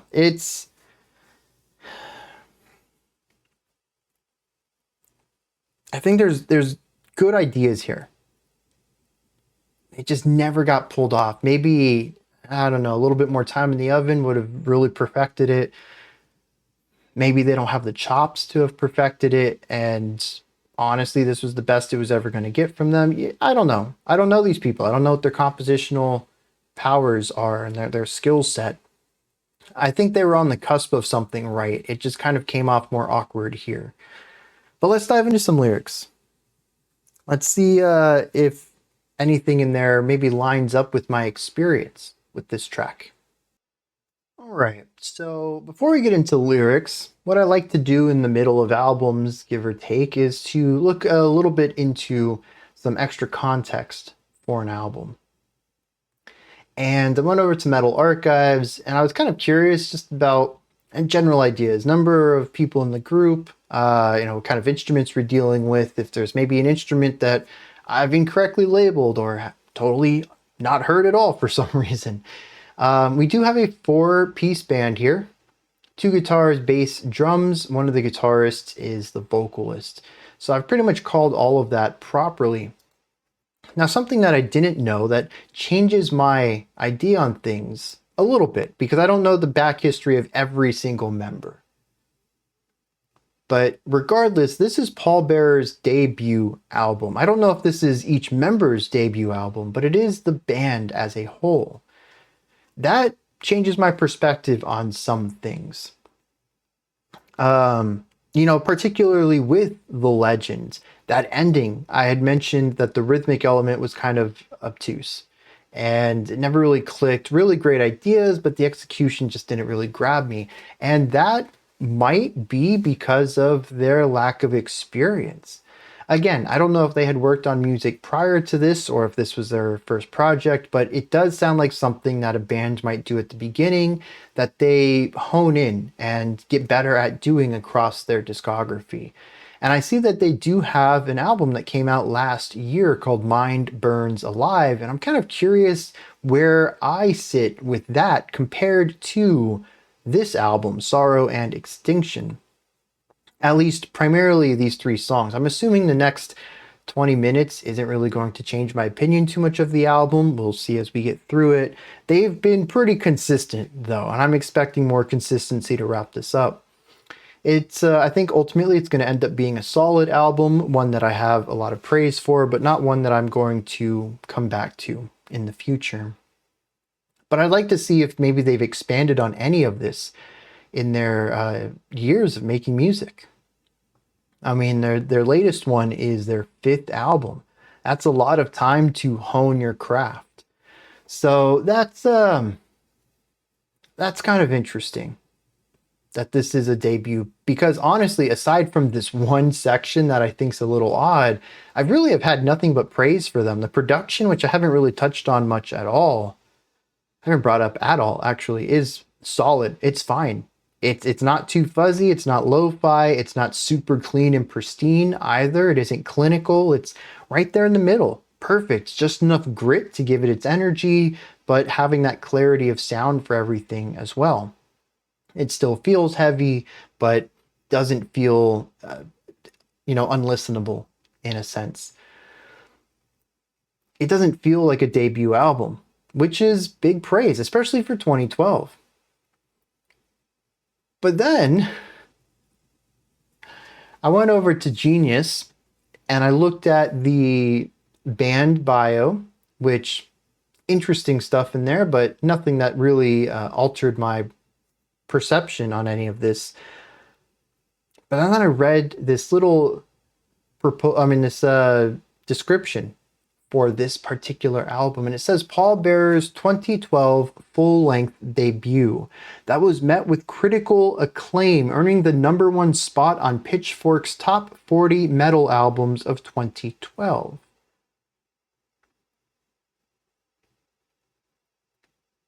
#1 metal album from Pitchfork, grain of salt, but Pitchfork, their #1 metal album of 2012. And then I went and looked at the reviews on Metal Archive. Consistently high.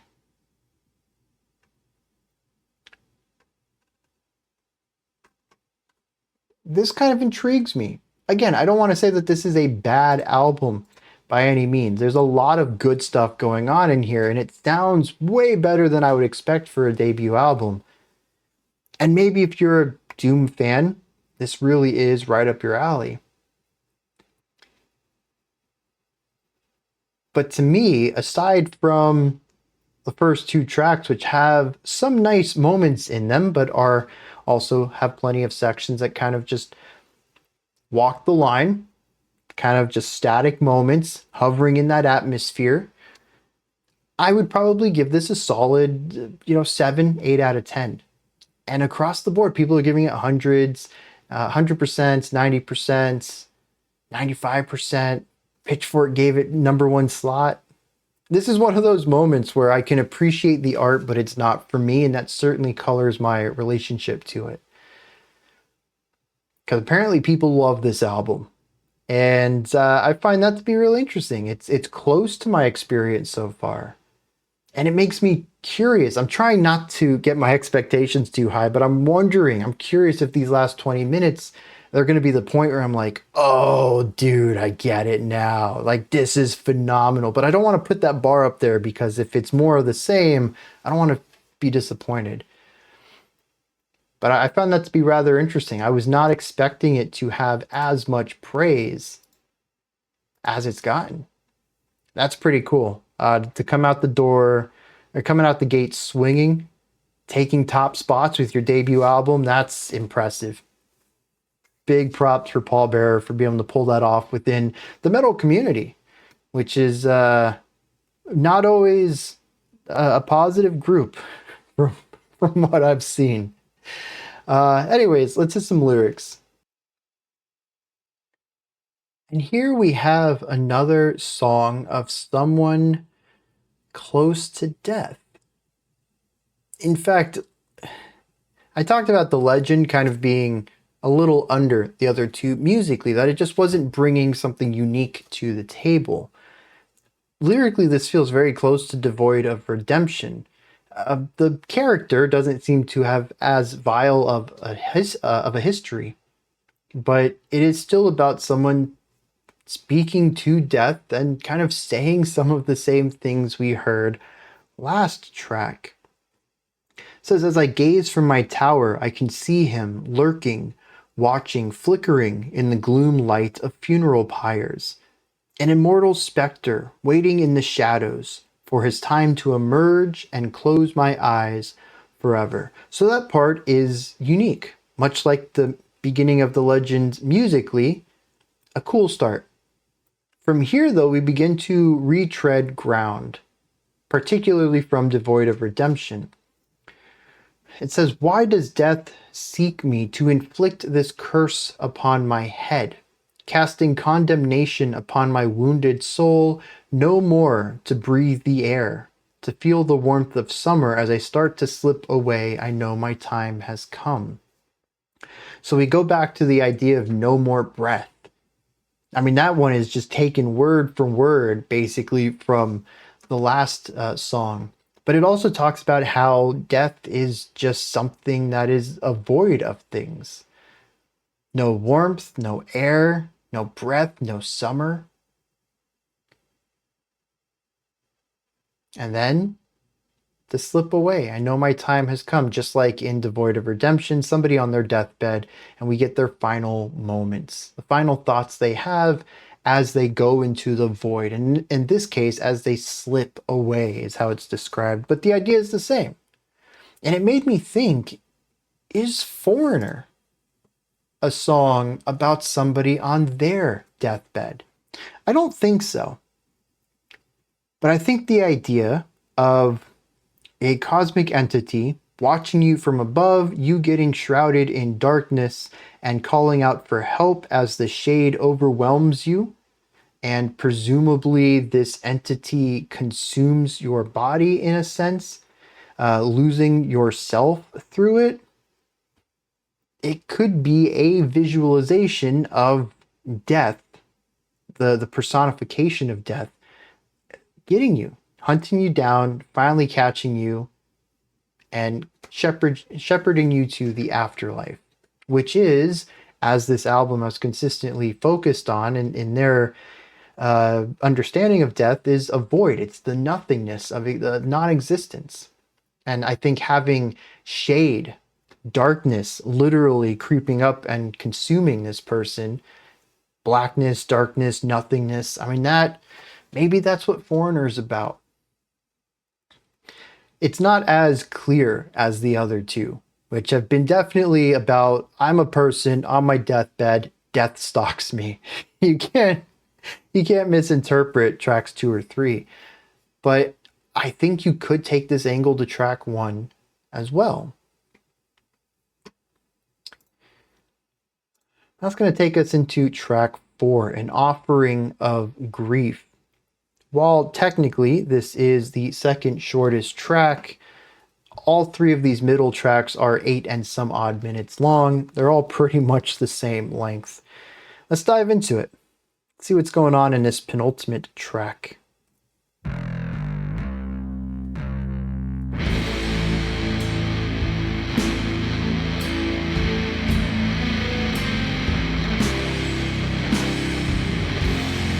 So the bass is doing something a little different on this one, following the bass kick of the drums more than the guitars.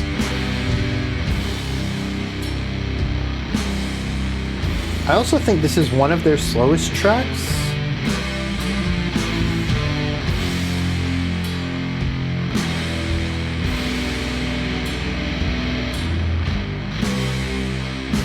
Well, it's only 53-ish. Definitely slower after The Legend and Devoid of Redemption, which both had a bit of energy to them, minus Devoid of Redemption's ending. So this is just a nice return to the slower doom of track 1.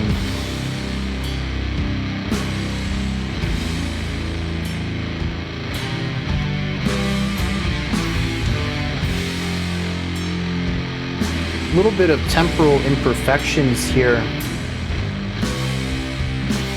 We heard a little bit of that on The Legend as well.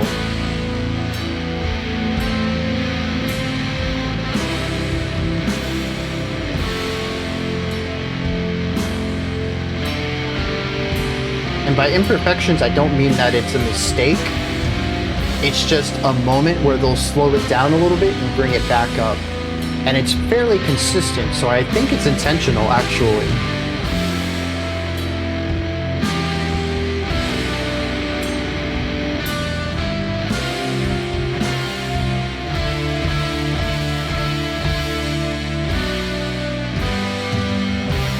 I like the melody on this track. There's a positivity to it that we haven't really heard elsewhere. It creates something that's a bit more bittersweet, whereas most of these tracks have just been doom and gloom.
The vocals are in the mix.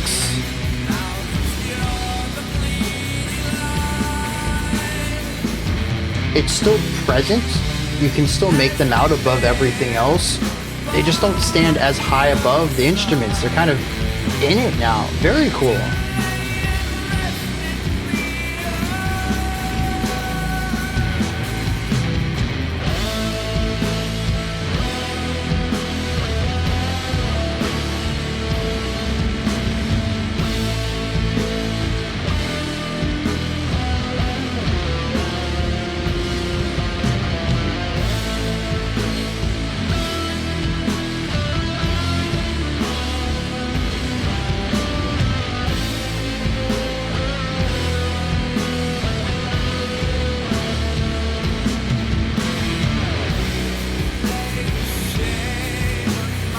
It's interesting to hear those melodies, which are a bit lighter, and then immediately come again, dum, dum, dum,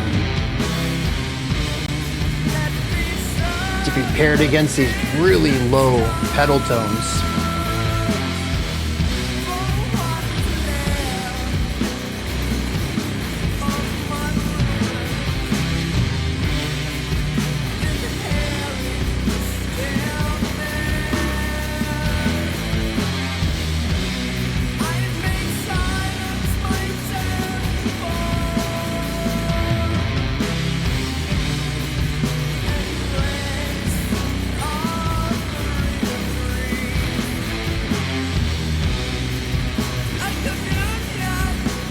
And this is a really good showcasing of the punctuating ideas.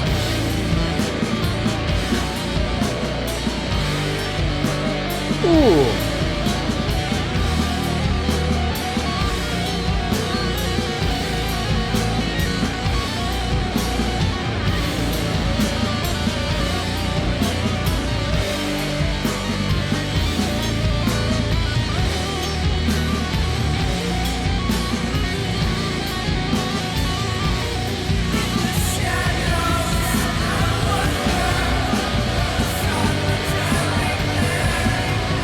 There's an interesting widening of the vocals here.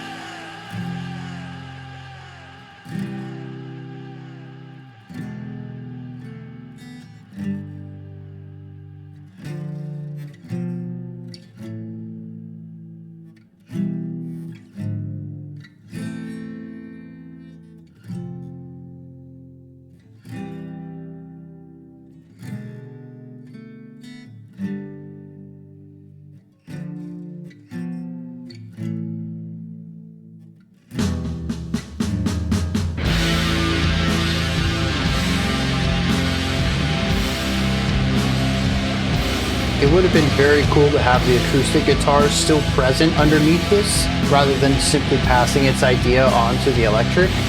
But this is still a solid expansion.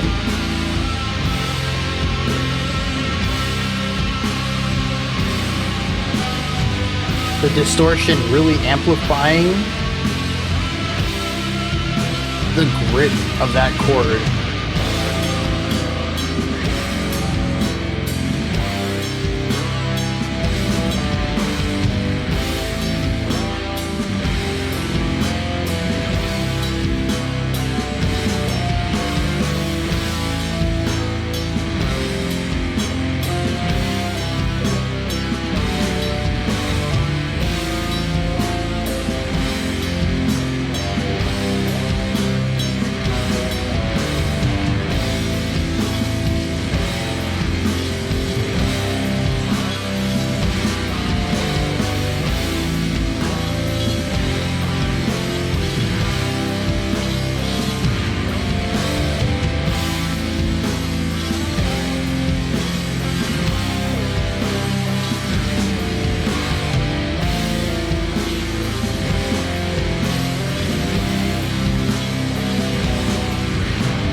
It's another one that goes into the next track. Yeah, I really like that. I don't know if it's just because Legend brought the bar down a little bit and they brought it back up. Might be my favorite on the album so far, though. It does some interesting things. We get a little bass guitar fake out there at the beginning. What did we get? Like 4 notes from the bass, and then they got covered up by everything else. I really thought we were going to have a cool bass intro again. But we have a really nice melodic shift here into something a bit more bittersweet. the song throughout is still heavy. It's still weighty and dark and gloomy, but consistently the guitar solos have a brightness to them, some sort of silver lining. I don't know if I would necessarily call it a joyful, yeah, a joyful element. Nothing that really goes in that realm, but more like a silver lining to the gloom. Something that is more positive, but not objectively positive. And it adds another flavor to this album that it kind of danced around on some previous guitar licks, but hasn't really been fully explored like we just did pretty much across the entire track. Anytime the solo guitar came in, I was guaranteed to hear something interesting about it. Something a little different, something a little more positive.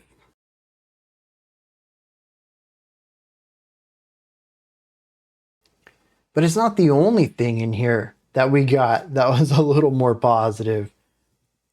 Well, not positive, different. We had this duet between the two guitars, constant 16th note tapping going on, quickly jumping back and forth between two notes or maybe three notes.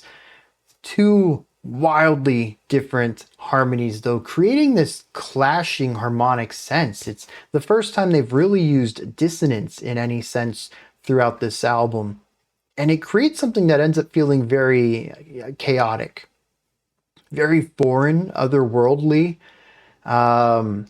It's sounds that typically associate more with noise rock, or even not as fast as they chose to do it, but some of these harmonies you might hear in some sci-fi adjacent metal definitely has an otherworldly element to it. And then they played it fast, just constantly bouncing around these dissonant tones. It comes off as chaotic, as losing the way, losing the mind, out of one's depth in foreign places. Definitely a lot of elements of fish out of water, wildly out of water. And I found that to be a really interesting moment in this track. It's something that, one, rhythmically, we haven't played with at all. Harmonically, we haven't played with at all. Atmospherically and emotionally, we haven't played with at all. It's not something I would have expected from this album, and yet we ended up here regardless, and it fits. It doesn't feel like it came out of left field. It was not expected, that's for sure, but after it happened, I was like, yeah, okay, that checks out. That's an emotion that works here. It wasn't really built into well, but it deserves to be here, that's for sure. I found that to be an interesting part of this track. Going back to the idea of melody, though, I like the concept of hope here. This song is a peak to an album. Now, maybe track 5 keeps going. That's possible, but as a way of creating the highest point of the song so that the end of the album, the final track, can kind of wrap things up thematically and emotionally, this is really solid. To have a strong penultimate song like this is something I think most albums need. Doesn't mean that the next song needs to be weaker in any way, but to have a really strong movement into your ending is usually a good sign that the band knows what they're doing, not just on the tracks themselves, but on album pacing. Even if there's some, meandering elements in the middle of the album, starting strong and ending strong are really important. That's your first impression and your last impression, the last taste in someone's mouth as they wrap up experiencing your art. And this is true for dance, for performance, plays, stage, theater, films, music, books. Doesn't matter. Start strong, end strong. You can get a little weak in the middle. That'll be forgiven if your openings and outros are phenomenal. And Foreigner was a great start to this album, and An Offering of Grief is a really strong penultimate track. As long as they don't drop the ball with Given to the Grave, I will understand why this album has as much praise as it does, especially knowing this is a debut album. That's just phenomenal. How did I get on that topic? We're supposed to be talking about positive melodies. Oh yeah, peaks. Geez, I can derail myself. All right, positive melodies. Yeah, dude, I really like them on this track here. Like I said, we've kind of dabbled with them a little bit. There have been moments in other solos where I'm like, oh, they're kind of going for that. I kind of felt that in Foreigner's final vocal bit. Again, I had the wrong read on it, but I did feel that extra energy. Here, though, it's this nice silver lining. It creates a bittersweet element. All the other tracks have been, I'm on my deathbed, death sucks, it's just bleak emptiness, and that's where I'm going, and that's not great. And the music does a pretty good job of reflecting that. It's just heavy and dreary and dragging, but not this one. It does that, sure, but it carries a little bit of positivity to it. And I'm really curious what they're going to aim for with the lyrics on that, because again, it's not a moment. It is the song. It is consistently returning to these themes of heavy atmospheres with lighter melodies. And I like that as a way to thematically begin to wrap this album up.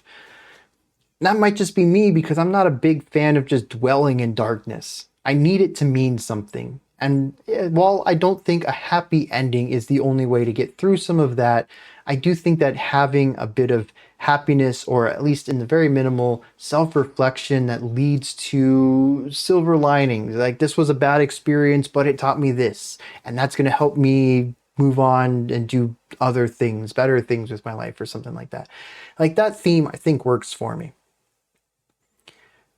And I kind of feel some of that in here. Now, the last thing I want to touch on is time. Not in the metric sense, but the concept of time. Doom metal is slow. We dropped ourselves back down to 50-ish BPM on this track. A nice callback to Foreigner's opening. After Devoid of Redemption kind of moved into a rockier stoner element, and The Legend had a nice bit of pacing to it. Here, Offering of Grief, we've hit the brakes, slowed down a bit, returned back to the roots of a doomier sound. These songs, though, feel their length, which is interesting because normally that would just be like the neutral response. That's not even worth bringing up. The songs don't go by too quickly, but they don't go by too slowly either. We have listened to 37 minutes of music, and it feels like we've listened to 37 minutes of music. I think that is wonderful. Doom metal as a whole does not typically feel like it goes by. This isn't one of those cases where I was like, dude, that felt like 5 minutes of music, and it was actually 13. No. I think the only time that happened was when we checked out Bellwitch, Mirror Reaper.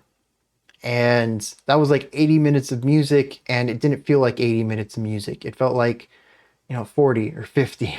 It's still a big chunk of time, but it went by rather quickly for what it was.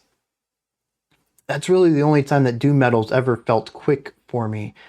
But what doom metal typically feels like is a stretching of time. 12 minutes songs will feel like 20 or 25. There will be a point halfway through the track when I look at the time thinking it's got to be coming up. I got to get ready to press the pause button, and we're barely anywhere into the track. Like there's still so much ahead of us. And that hasn't happened on this album yet. When I look at the track to see, if I'm going to have to get ready to pause, there's usually about a minute left. It's usually right on time. It's like, I got an 8-minute song here. I usually check in about 7.5.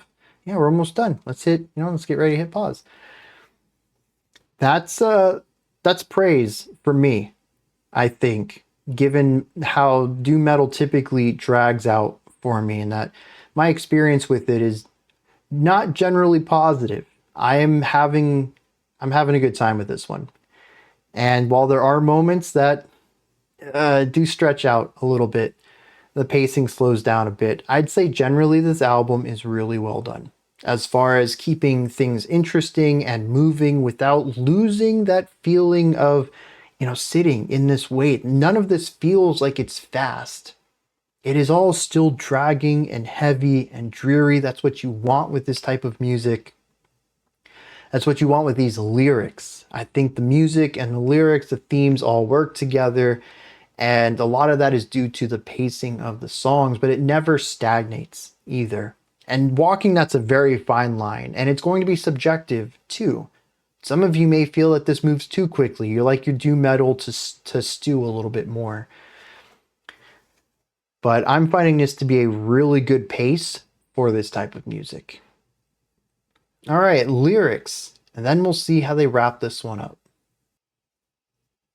So we might not have a song about death here. Now, granted, can't really call it a pattern when at this point it is only at best half of the songs. 2 and 3 are clearly about death, but 1 probably isn't, though it could be read in that light, and 4 doesn't seem to be either. It is instead about someone who, within their faults, finds the willpower to get up and try again, to fall again, and to get up and try once more. It sets the stage, a beautiful description here. In the twilight hour, clouds obscure the bleeding light as they bear the body of the sun to lay at rest in the earth. We're at sunset. What is left of the sun's lights are bleeding through, as it describes it, little bits of it, probably also relating to the color of the sunset, maybe being a bit more of a red hue. It says that clouds bear the body of the sun as it lays at rest in the earth. The sun is going under the earth, figuratively speaking. It says, I lay a shade on my eyes, on the corners where mysteries are born. Let me search the distant stars for what is left of my ruin. So he says it's beginning to get dark here. Maybe this is all metaphorical. We'll touch on that in a second. But from a literal reading, the sun is going down, darkness is coming, which darkness has consistently been used to describe the void. So this could still be read from a description of death. For a moment, we'll get there. He says, I look towards the stars for what is left of my ruin. That could go in a lot of different directions. We can look at the idea of just a vastness of space. We can look at the idea that there's so much distance, that there's a lot of life left in this person. But it could also just be reading the stars. Good old astrology. Astrology, yeah. He says, I inhale the stillness and make silence my temple, place an offering of grief and a communion with the soul. So he begins to meditate. He sits still, sits in silence, and communes with the soul.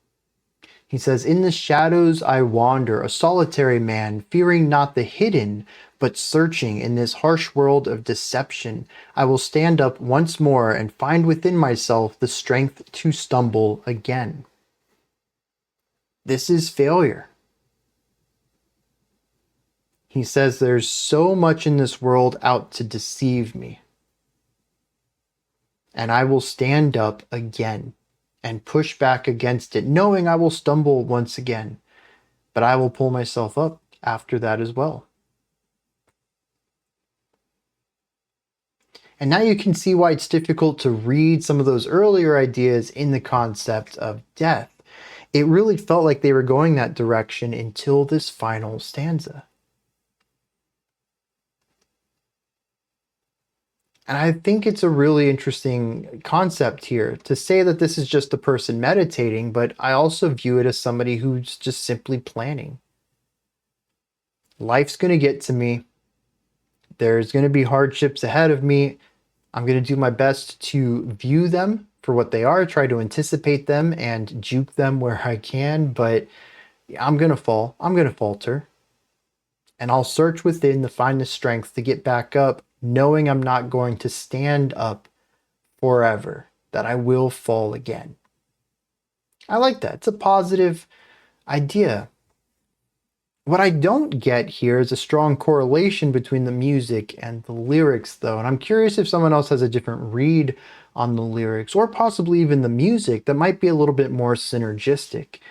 The previous 3 tracks I thought have worked rather well, the lyrics working within the atmospheres of the music, but this song just feels very positive to me. And that guitar leans into that, but I don't get the heavy weight in this one. This feels calm, it feels patient, it feels understanding. None of which what the music does, unless it's trying to paint a picture where the guitar is this person and the music is the deception of the harsh world. And they're trying to stay positive within that atmosphere. I think that reading works, but it's not my gut. That's not my first read. In fact, despite having known these, I've read these lyrics off camera, and I only just now came to that conclusion that, yeah, maybe that's what they meant by it. That wasn't a planned part of this discussion. So it took me time to get there. That's not my instinct. But if it is their intention, then that's fantastic too. I think that it works.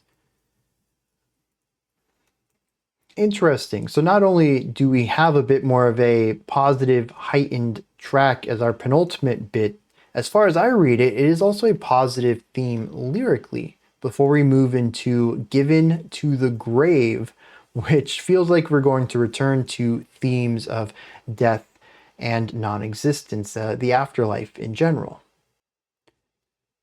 All right. Let's kick it.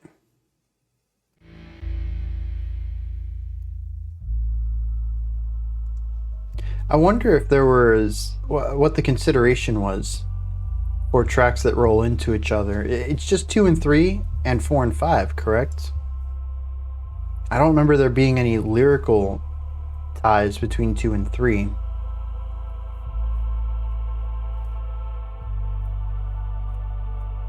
The choir is a nice touch here. Choir and bass, another chance for the bass to shine.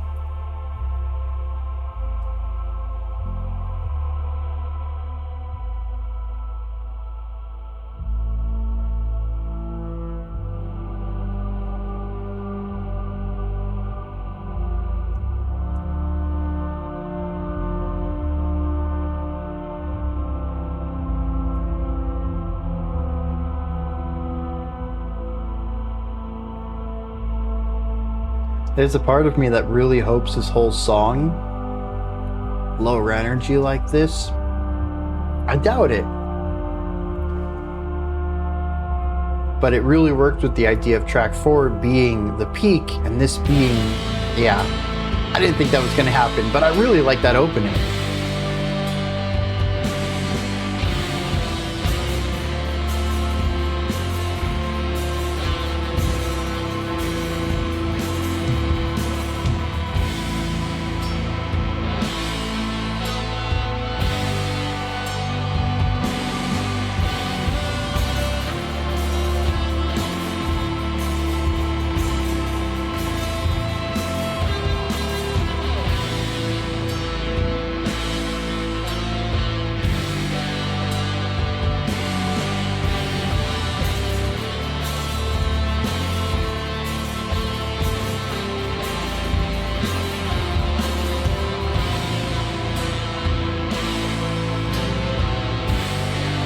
This is interesting because while it's still a very large sound which provides its own weight, harmonically there's not a lot of darkness in here. I think part of that is because the bass is able to do its own thing away from this lead guitar line, and it's creating parallels in the composition.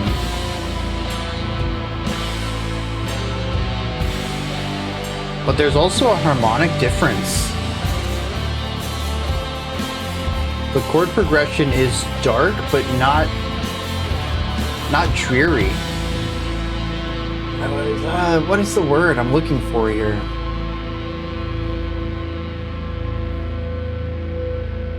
Like an element of acceptance, maybe?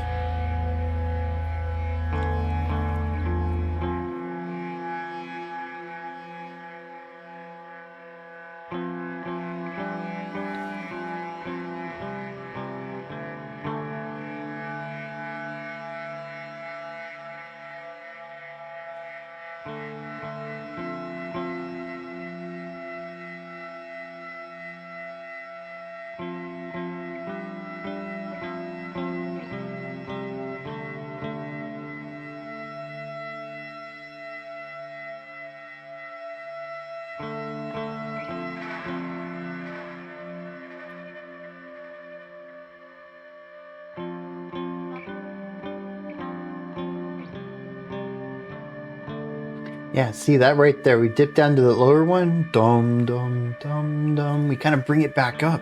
And that coming up, it doesn't feel like reluctance.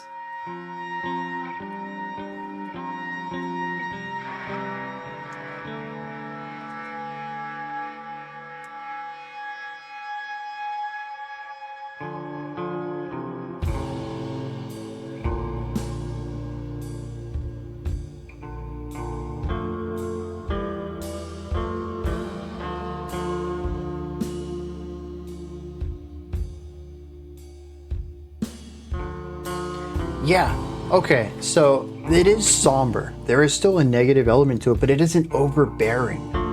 And that completely changes the feel of it.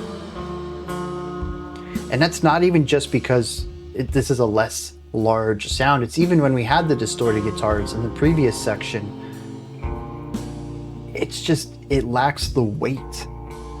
Not that it lacks gravitas, it just lacks the overbearing compression.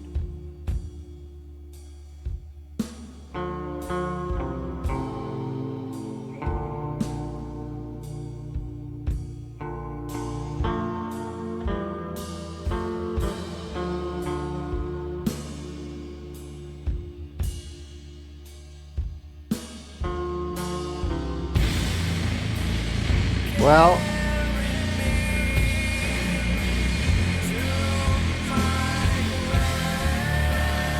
and this brought back the harmonic weight as well as the sonic weight. Okay.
There's elements of pain in here, but it's not consistent either.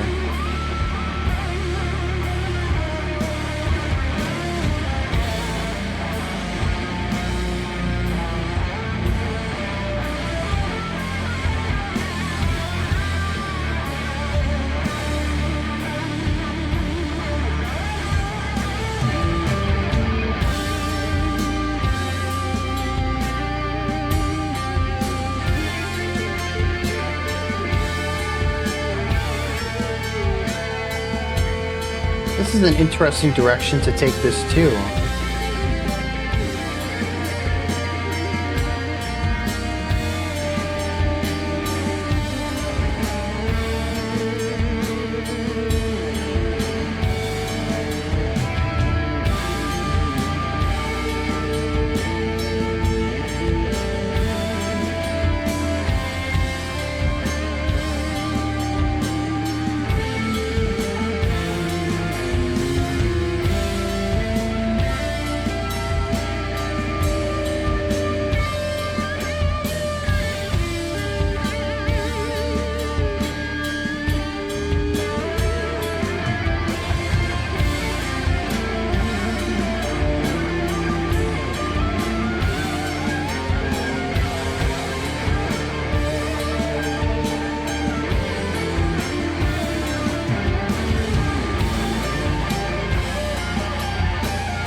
Okay, I'm ready to talk about this.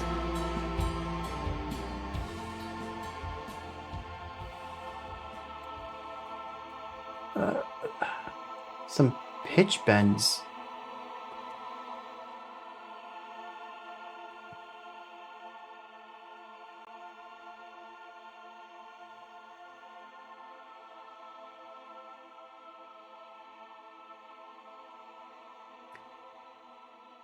I think I can still work this outro into what I want to talk about.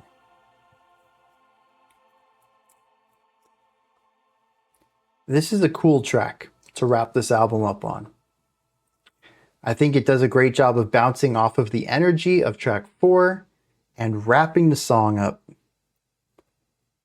Wrapping the album up, actually. And it does a great job with that. And I really think that a lot of the ideas in here are solid. But much like track 3, the ending is missing execution. It just needed a little bit more time, I think, to really develop into something phenomenal, rather than something that alludes to something phenomenal. And that's where I stand on this one. But that's primarily the end. That is how everything wraps up. I want to focus on the beginning of this first. We kick off this track with choir and bass. My ears perked up, dude. That is great. Love bass, love choirs. And while we have had bass-led intros on this album, we haven't heard the choir at all. So this was very neat. Nice way to kind of, pull the rug out from under me, do something really novel to wrap this track up. And the choir it sticks around for a while, but eventually gets traded out for some string synths. We heard those at the very end. I'm sure that there is some points in the middle where neither are present, but I heard the choir coming in at the beginning, and as the song ends, I hear the strings. So it almost feels like there's this transition somewhere in the middle of the track. Even though, like I said, the actual thing is probably that choir stopped somewhere a couple minutes in and the strings picked up with like a minute or two to go. But it's this really nice way of pairing the beginning to the end of this track. And I like how they bring the chord progressions back. I'm pretty sure that the choir and the strings are playing something very similar, if not the exact same chord progression. So it creates this element of cyclicality, or maybe not cyclicality, but just ending where we started. I think that's more of where it is. It's a variation on it, different timbre, different instruments, but we kind of wrap it up full circle. That's what's going on. And I think that's really great. But we have the bass, we have the choir. Sounds great. Love what's going on there. The entire intro to this song, the first, like 3 minutes? Totally chill. Totally relaxed. Really loved that. I mean, as much as I've talked about not really being a big fan of the heavy, brooding, gnarly guitar tones, it makes a lot of sense that when they go really low energy, that I was going to love it. I mean, any longtime fan of the channel, they knew I was going to enjoy that moment. And I did. And there's a part of me that really hoped it was the ending. Build up on it, sure, but never really replace it with the metal. Stick with something softer. They didn't go that route, but I still think they did a great job with what they did. But I do like this, not just this moment being a low for the entire album, but allowing it to be the low to begin this track, to build from, to come back down to a low again, build up again, and then wrap the song up on a fade out. It sets the stage well, and it provides the blueprint basically for the pacing of this song. Really well done.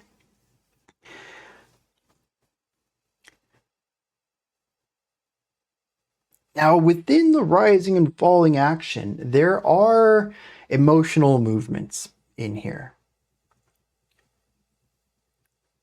Most of the beginning of this song is a type of, what was the word I came upon? Acceptance. I think that's what I said. A lot of the other tracks are this weight, doom and gloom. It is the end and they're not ready for it. Whether we're looking at track 1, where the guy is afraid that this cosmic entity will consume him and use him as a puppet, or tracks 2 and 3, where our person is facing death and having to meet that head on, not really ready for what comes next. With track 2, he was expecting a different kind of afterlife than the void, and track 3 was somebody trying to outrun death, asking why the specter was hunting him down. Track 4 kind of deviates from this, but track 5 returns to something that feels heavy. I'm not sure if this will be another track going on about death, given that track 4 didn't. Maybe this is a divergent point of the album and we're going to explore something else here, but there is still a weight to it. Harmonically, there is a darkness, whatever that might represent. But where the other tracks were hesitant about this darkness, fearful about it, it was a crushing weight, the despair, the stress, the anxiety of dealing with the darkness, whatever that may have represented. Here, they're okay with it. It's not joyful. It's not like, yeah, the darkness is upon us. Isn't this fantastic? But it's more of something like, the darkness is here and I'm ready for it. And that's what most of the opening of this track felt like. It's a really interesting change of pace given everything else that came before it. And particularly, I think, track 4, which lyrically, at least as far as I read it, had a positive element to it. There's darkness, there's tension, but I will meditate and find myself and find the fortitude to stand back up when I've been beaten down. The music didn't really line up with that, but those were the lyrical themes, at least. And here the music seems to have been pushed to this, at minimum, neutral realm. It is an element of acceptance. And I thought it was really nice how they adapted the chordal progression into, was it the guitar that picked that up from the choir and expanded upon it? And then how we got a new melody on top of it, where the bass was kind of filling that role for a little bit. We get a guitar melody on top that continues to further cement this idea with new, variations on this theme, sticking with the emotion, but finding new ways to explore it. Just a really great beginning of this track. We dip the energy back down, stick with this feeling again. And I had mentioned that this was a nice place for the song, or for the album, because everything is muted. There's still a heaviness to it emotionally, but sonically we've lightened up quite a bit. Of course, they weren't happy with this. They wanted to take it in a different direction. And thus we get the massive, meaty guitars here, filling all of this space and bringing that weight and compression back down upon me, the listener. I'm not really sure how to interpret this part of the song. This, what was it, like 2 minutes around the middle point of the track?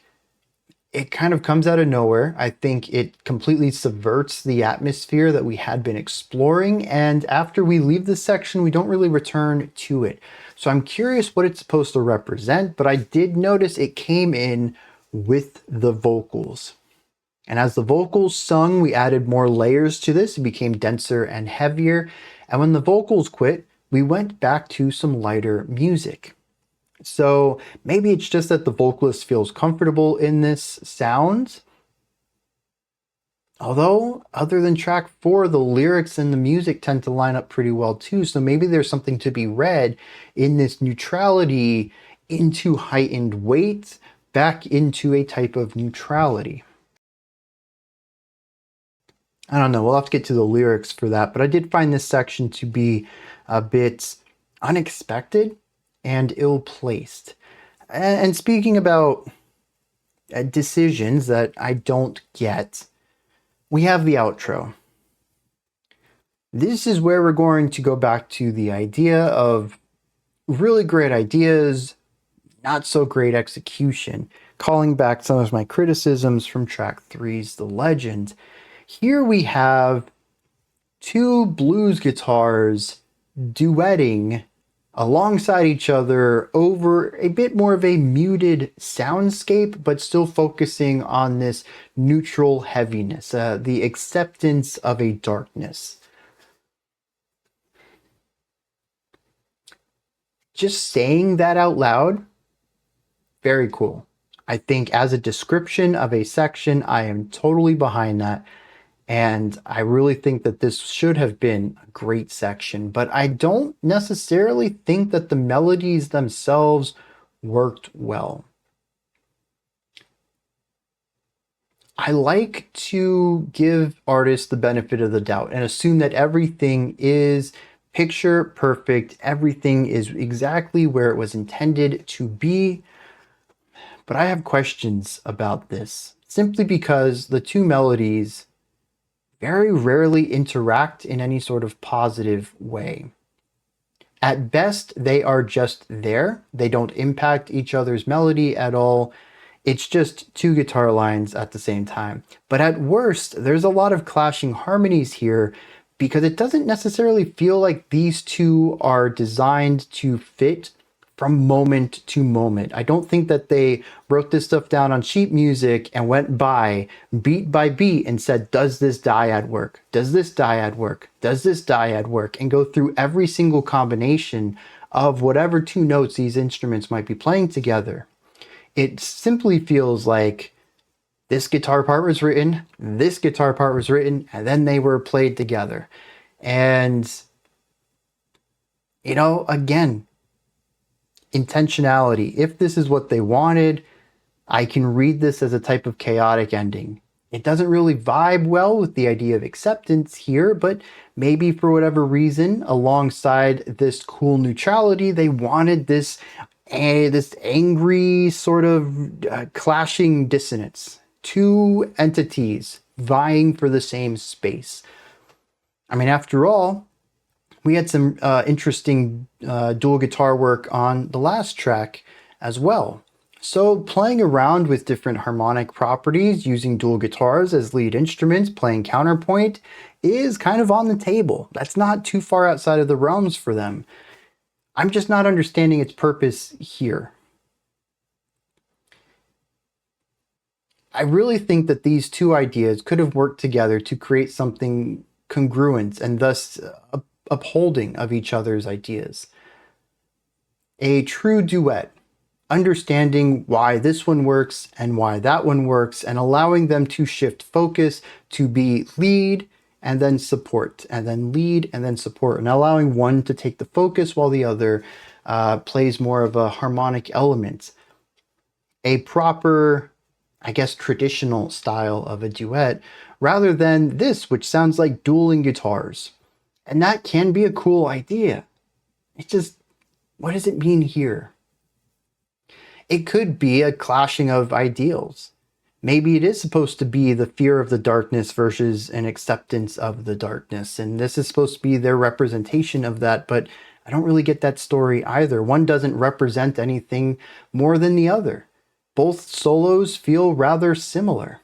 They could be going for a two sides of the same coin element, where there's not supposed to be two very different elements to the melodic writing in these two instruments, where they are supposed to be fairly similar in composition. But if that's true, why not have them work together a little bit more?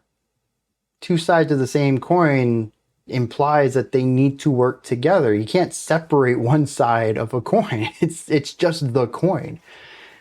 And so even if they were going for like a yin and yang kind of thing, there still needs to be balance. And there isn't.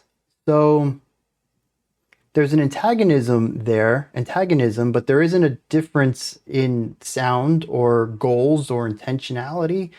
I don't know. It never quite clicked for me. And then it just kept going on. And while I think that some of the ideas at the start of this duet were solid, even if I thought the execution could have been done a little better, around the midpoint and the end where it started to fade out, I was starting to lose the thread. It was just going on to go on at a certain point, and it wasn't telling me a story anymore. It wasn't giving clues. It was just existing. And at that point, I kind of wondered what was going on at all. I'm having a tough time understanding the story you're telling me, and now you've kind of devolved into gibberish. If I thought I had a tough time before, you're not making any sense now. And so, like I said, I think it's a solid idea. If it had been tightened up and the two lines had been worked together, and they don't even necessarily need to support each other, they just need to work around each other a little bit better to highlight why these two things are supposed to be playing at the same time. But, it could also just be a matter of perspective as well. Maybe somebody, one of you, hears something phenomenal in there. You get a totally different message than I got. And, you put it into the comments and I'm like, dude, that's it. Yeah, that's perfect. That like ties everything together. Whether it's what they intended or not, I will take that as a reading of this. Because, at the end of the day, I'm just some dude on the internet who records my thoughts on music. I think I do a pretty good job of dissecting music and figuring out what it's trying to say and putting that into words. But it's still just me. I'm not perfect. I'm just a human, and I have my own biases and blind spots and difficulty reading specific things. So maybe somebody else does a better job at dissecting this than I did. I'm cool with that. Just share it. Let me know what's up. That's why I end all my videos with, do you have anything to add on to what I said? Do you have any corrections for what I said? Or do you have your own perspective? It's all about crafting the conversation. I'm starting the conversation, and hopefully I'm putting a lot of info out there for conversation to be built on, but I'm still just starting it. This is not the end of the discussion of Pallbearer's sorrow and extinction. I'm just setting a groundwork, a framework. Add on to it, fix it, correct it. join into the conversation. So I think that's where I sit with this one then. There are some very cool moments here. It ends really well. Track 4 is a phenomenal highlight. Track 5 has some really great ideas, but it does feel like a group that was a bit more passionate than they had the chops for. But interestingly, that really only shows up in 2 places on this album. For the most part, they seem to have executed their vision really well to a high level and put together 5 rather different tracks. All, of course, with this heavy, meaty, weighty doom metal element, but pulling it all together with strong melodies and unique riffs and different tempos and time signatures and rhythmic patterns, that's for sure, and tying it up with 2 wildly different tracks, taking that same feeling but pushing it into very different directions. Like I said earlier, I don't think I'm going to come back to it on my own time, but I certainly enjoyed my probably 3 hours after we get done with the lyrics on this. I enjoyed my time with it. And that's pretty big praise for me on a doom metal album. Let's hit these final bit of lyrics and wrap this video up. The lyrics to these songs, I wouldn't say are rather lengthy. Most of them are in the 12 to 13 line length. But this really takes the cake.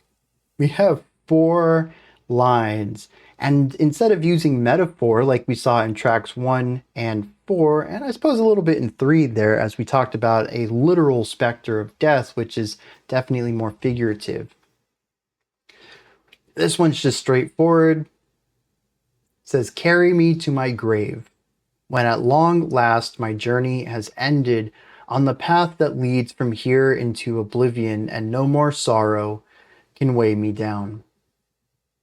This is about somebody on their deathbed, much like a couple of the other tracks, going into the darkness, into non-existence, here described as oblivion. It says, "My journey has ended, carry me to my grave. Let me go into oblivion where sorrow can no longer weigh me down." And I think this is interesting because the idea of no more sorrow is actually a strong callback to track 1. Why can't I find track 1?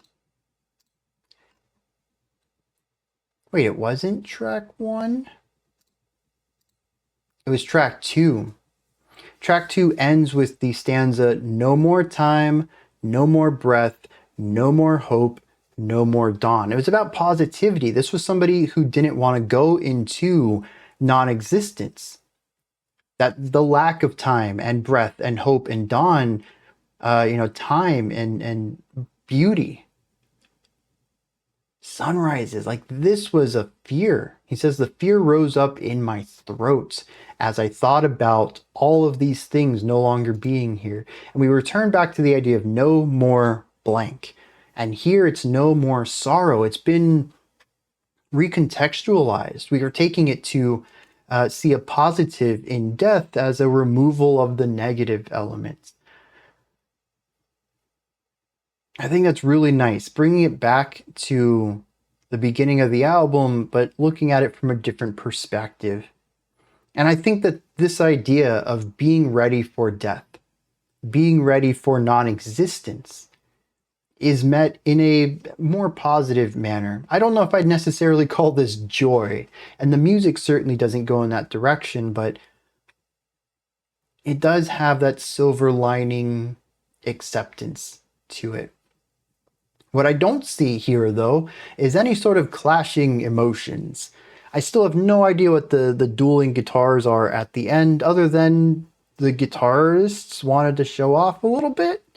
They didn't want to take turns, so they just put them together. I don't know. That whole bit, not only did it not make much musical sense to me, I don't see how it fits in lyrically either. I'm so lost on its inclusion. It is still a cool idea, but it's lacking in thematic purpose, and I still think it was executed a bit poorly. But I'm even more confused about it now.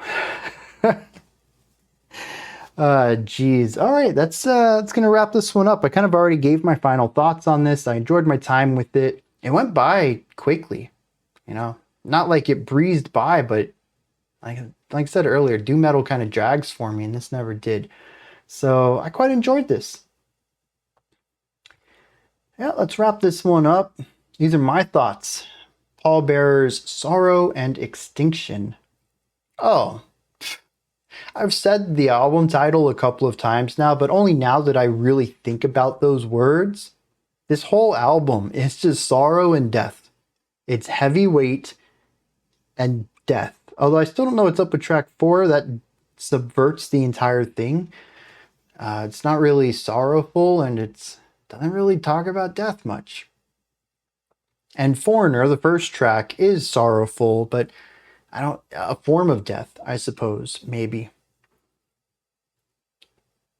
Yeah, track 4 stands out then. But otherwise, the album title is spot on. You read that and you're like, all right, I know what I'm in store for. I just think these are the emotions that we're going for. These are my thoughts, though. What are yours? Did you enjoy this? Is there anything that stood out to you? Anything that you would like to add on to what I said or correct me on? Maybe you have your own perspective, opinion, or take on this. Please put all of that and any other thoughts you have down into the comments section. Above that, in the description box, you'll find a link to Linktree. It takes you here. You can find links to my music, ways to support the channel, a link to the Discord server, and so much more. Above that, if you could, like, subscribe, and ring the bell. I greatly appreciate all 3 of those. I don't know why I slipped into my southern accent there. I say southern accent like that's very comfortable for me. This is more of an accent than anything else. I put this on so people can understand me when I speak. It just kept developing though. Just feels so good to be. It's just natural. That's the thing. You don't have to think about it as much. It just is.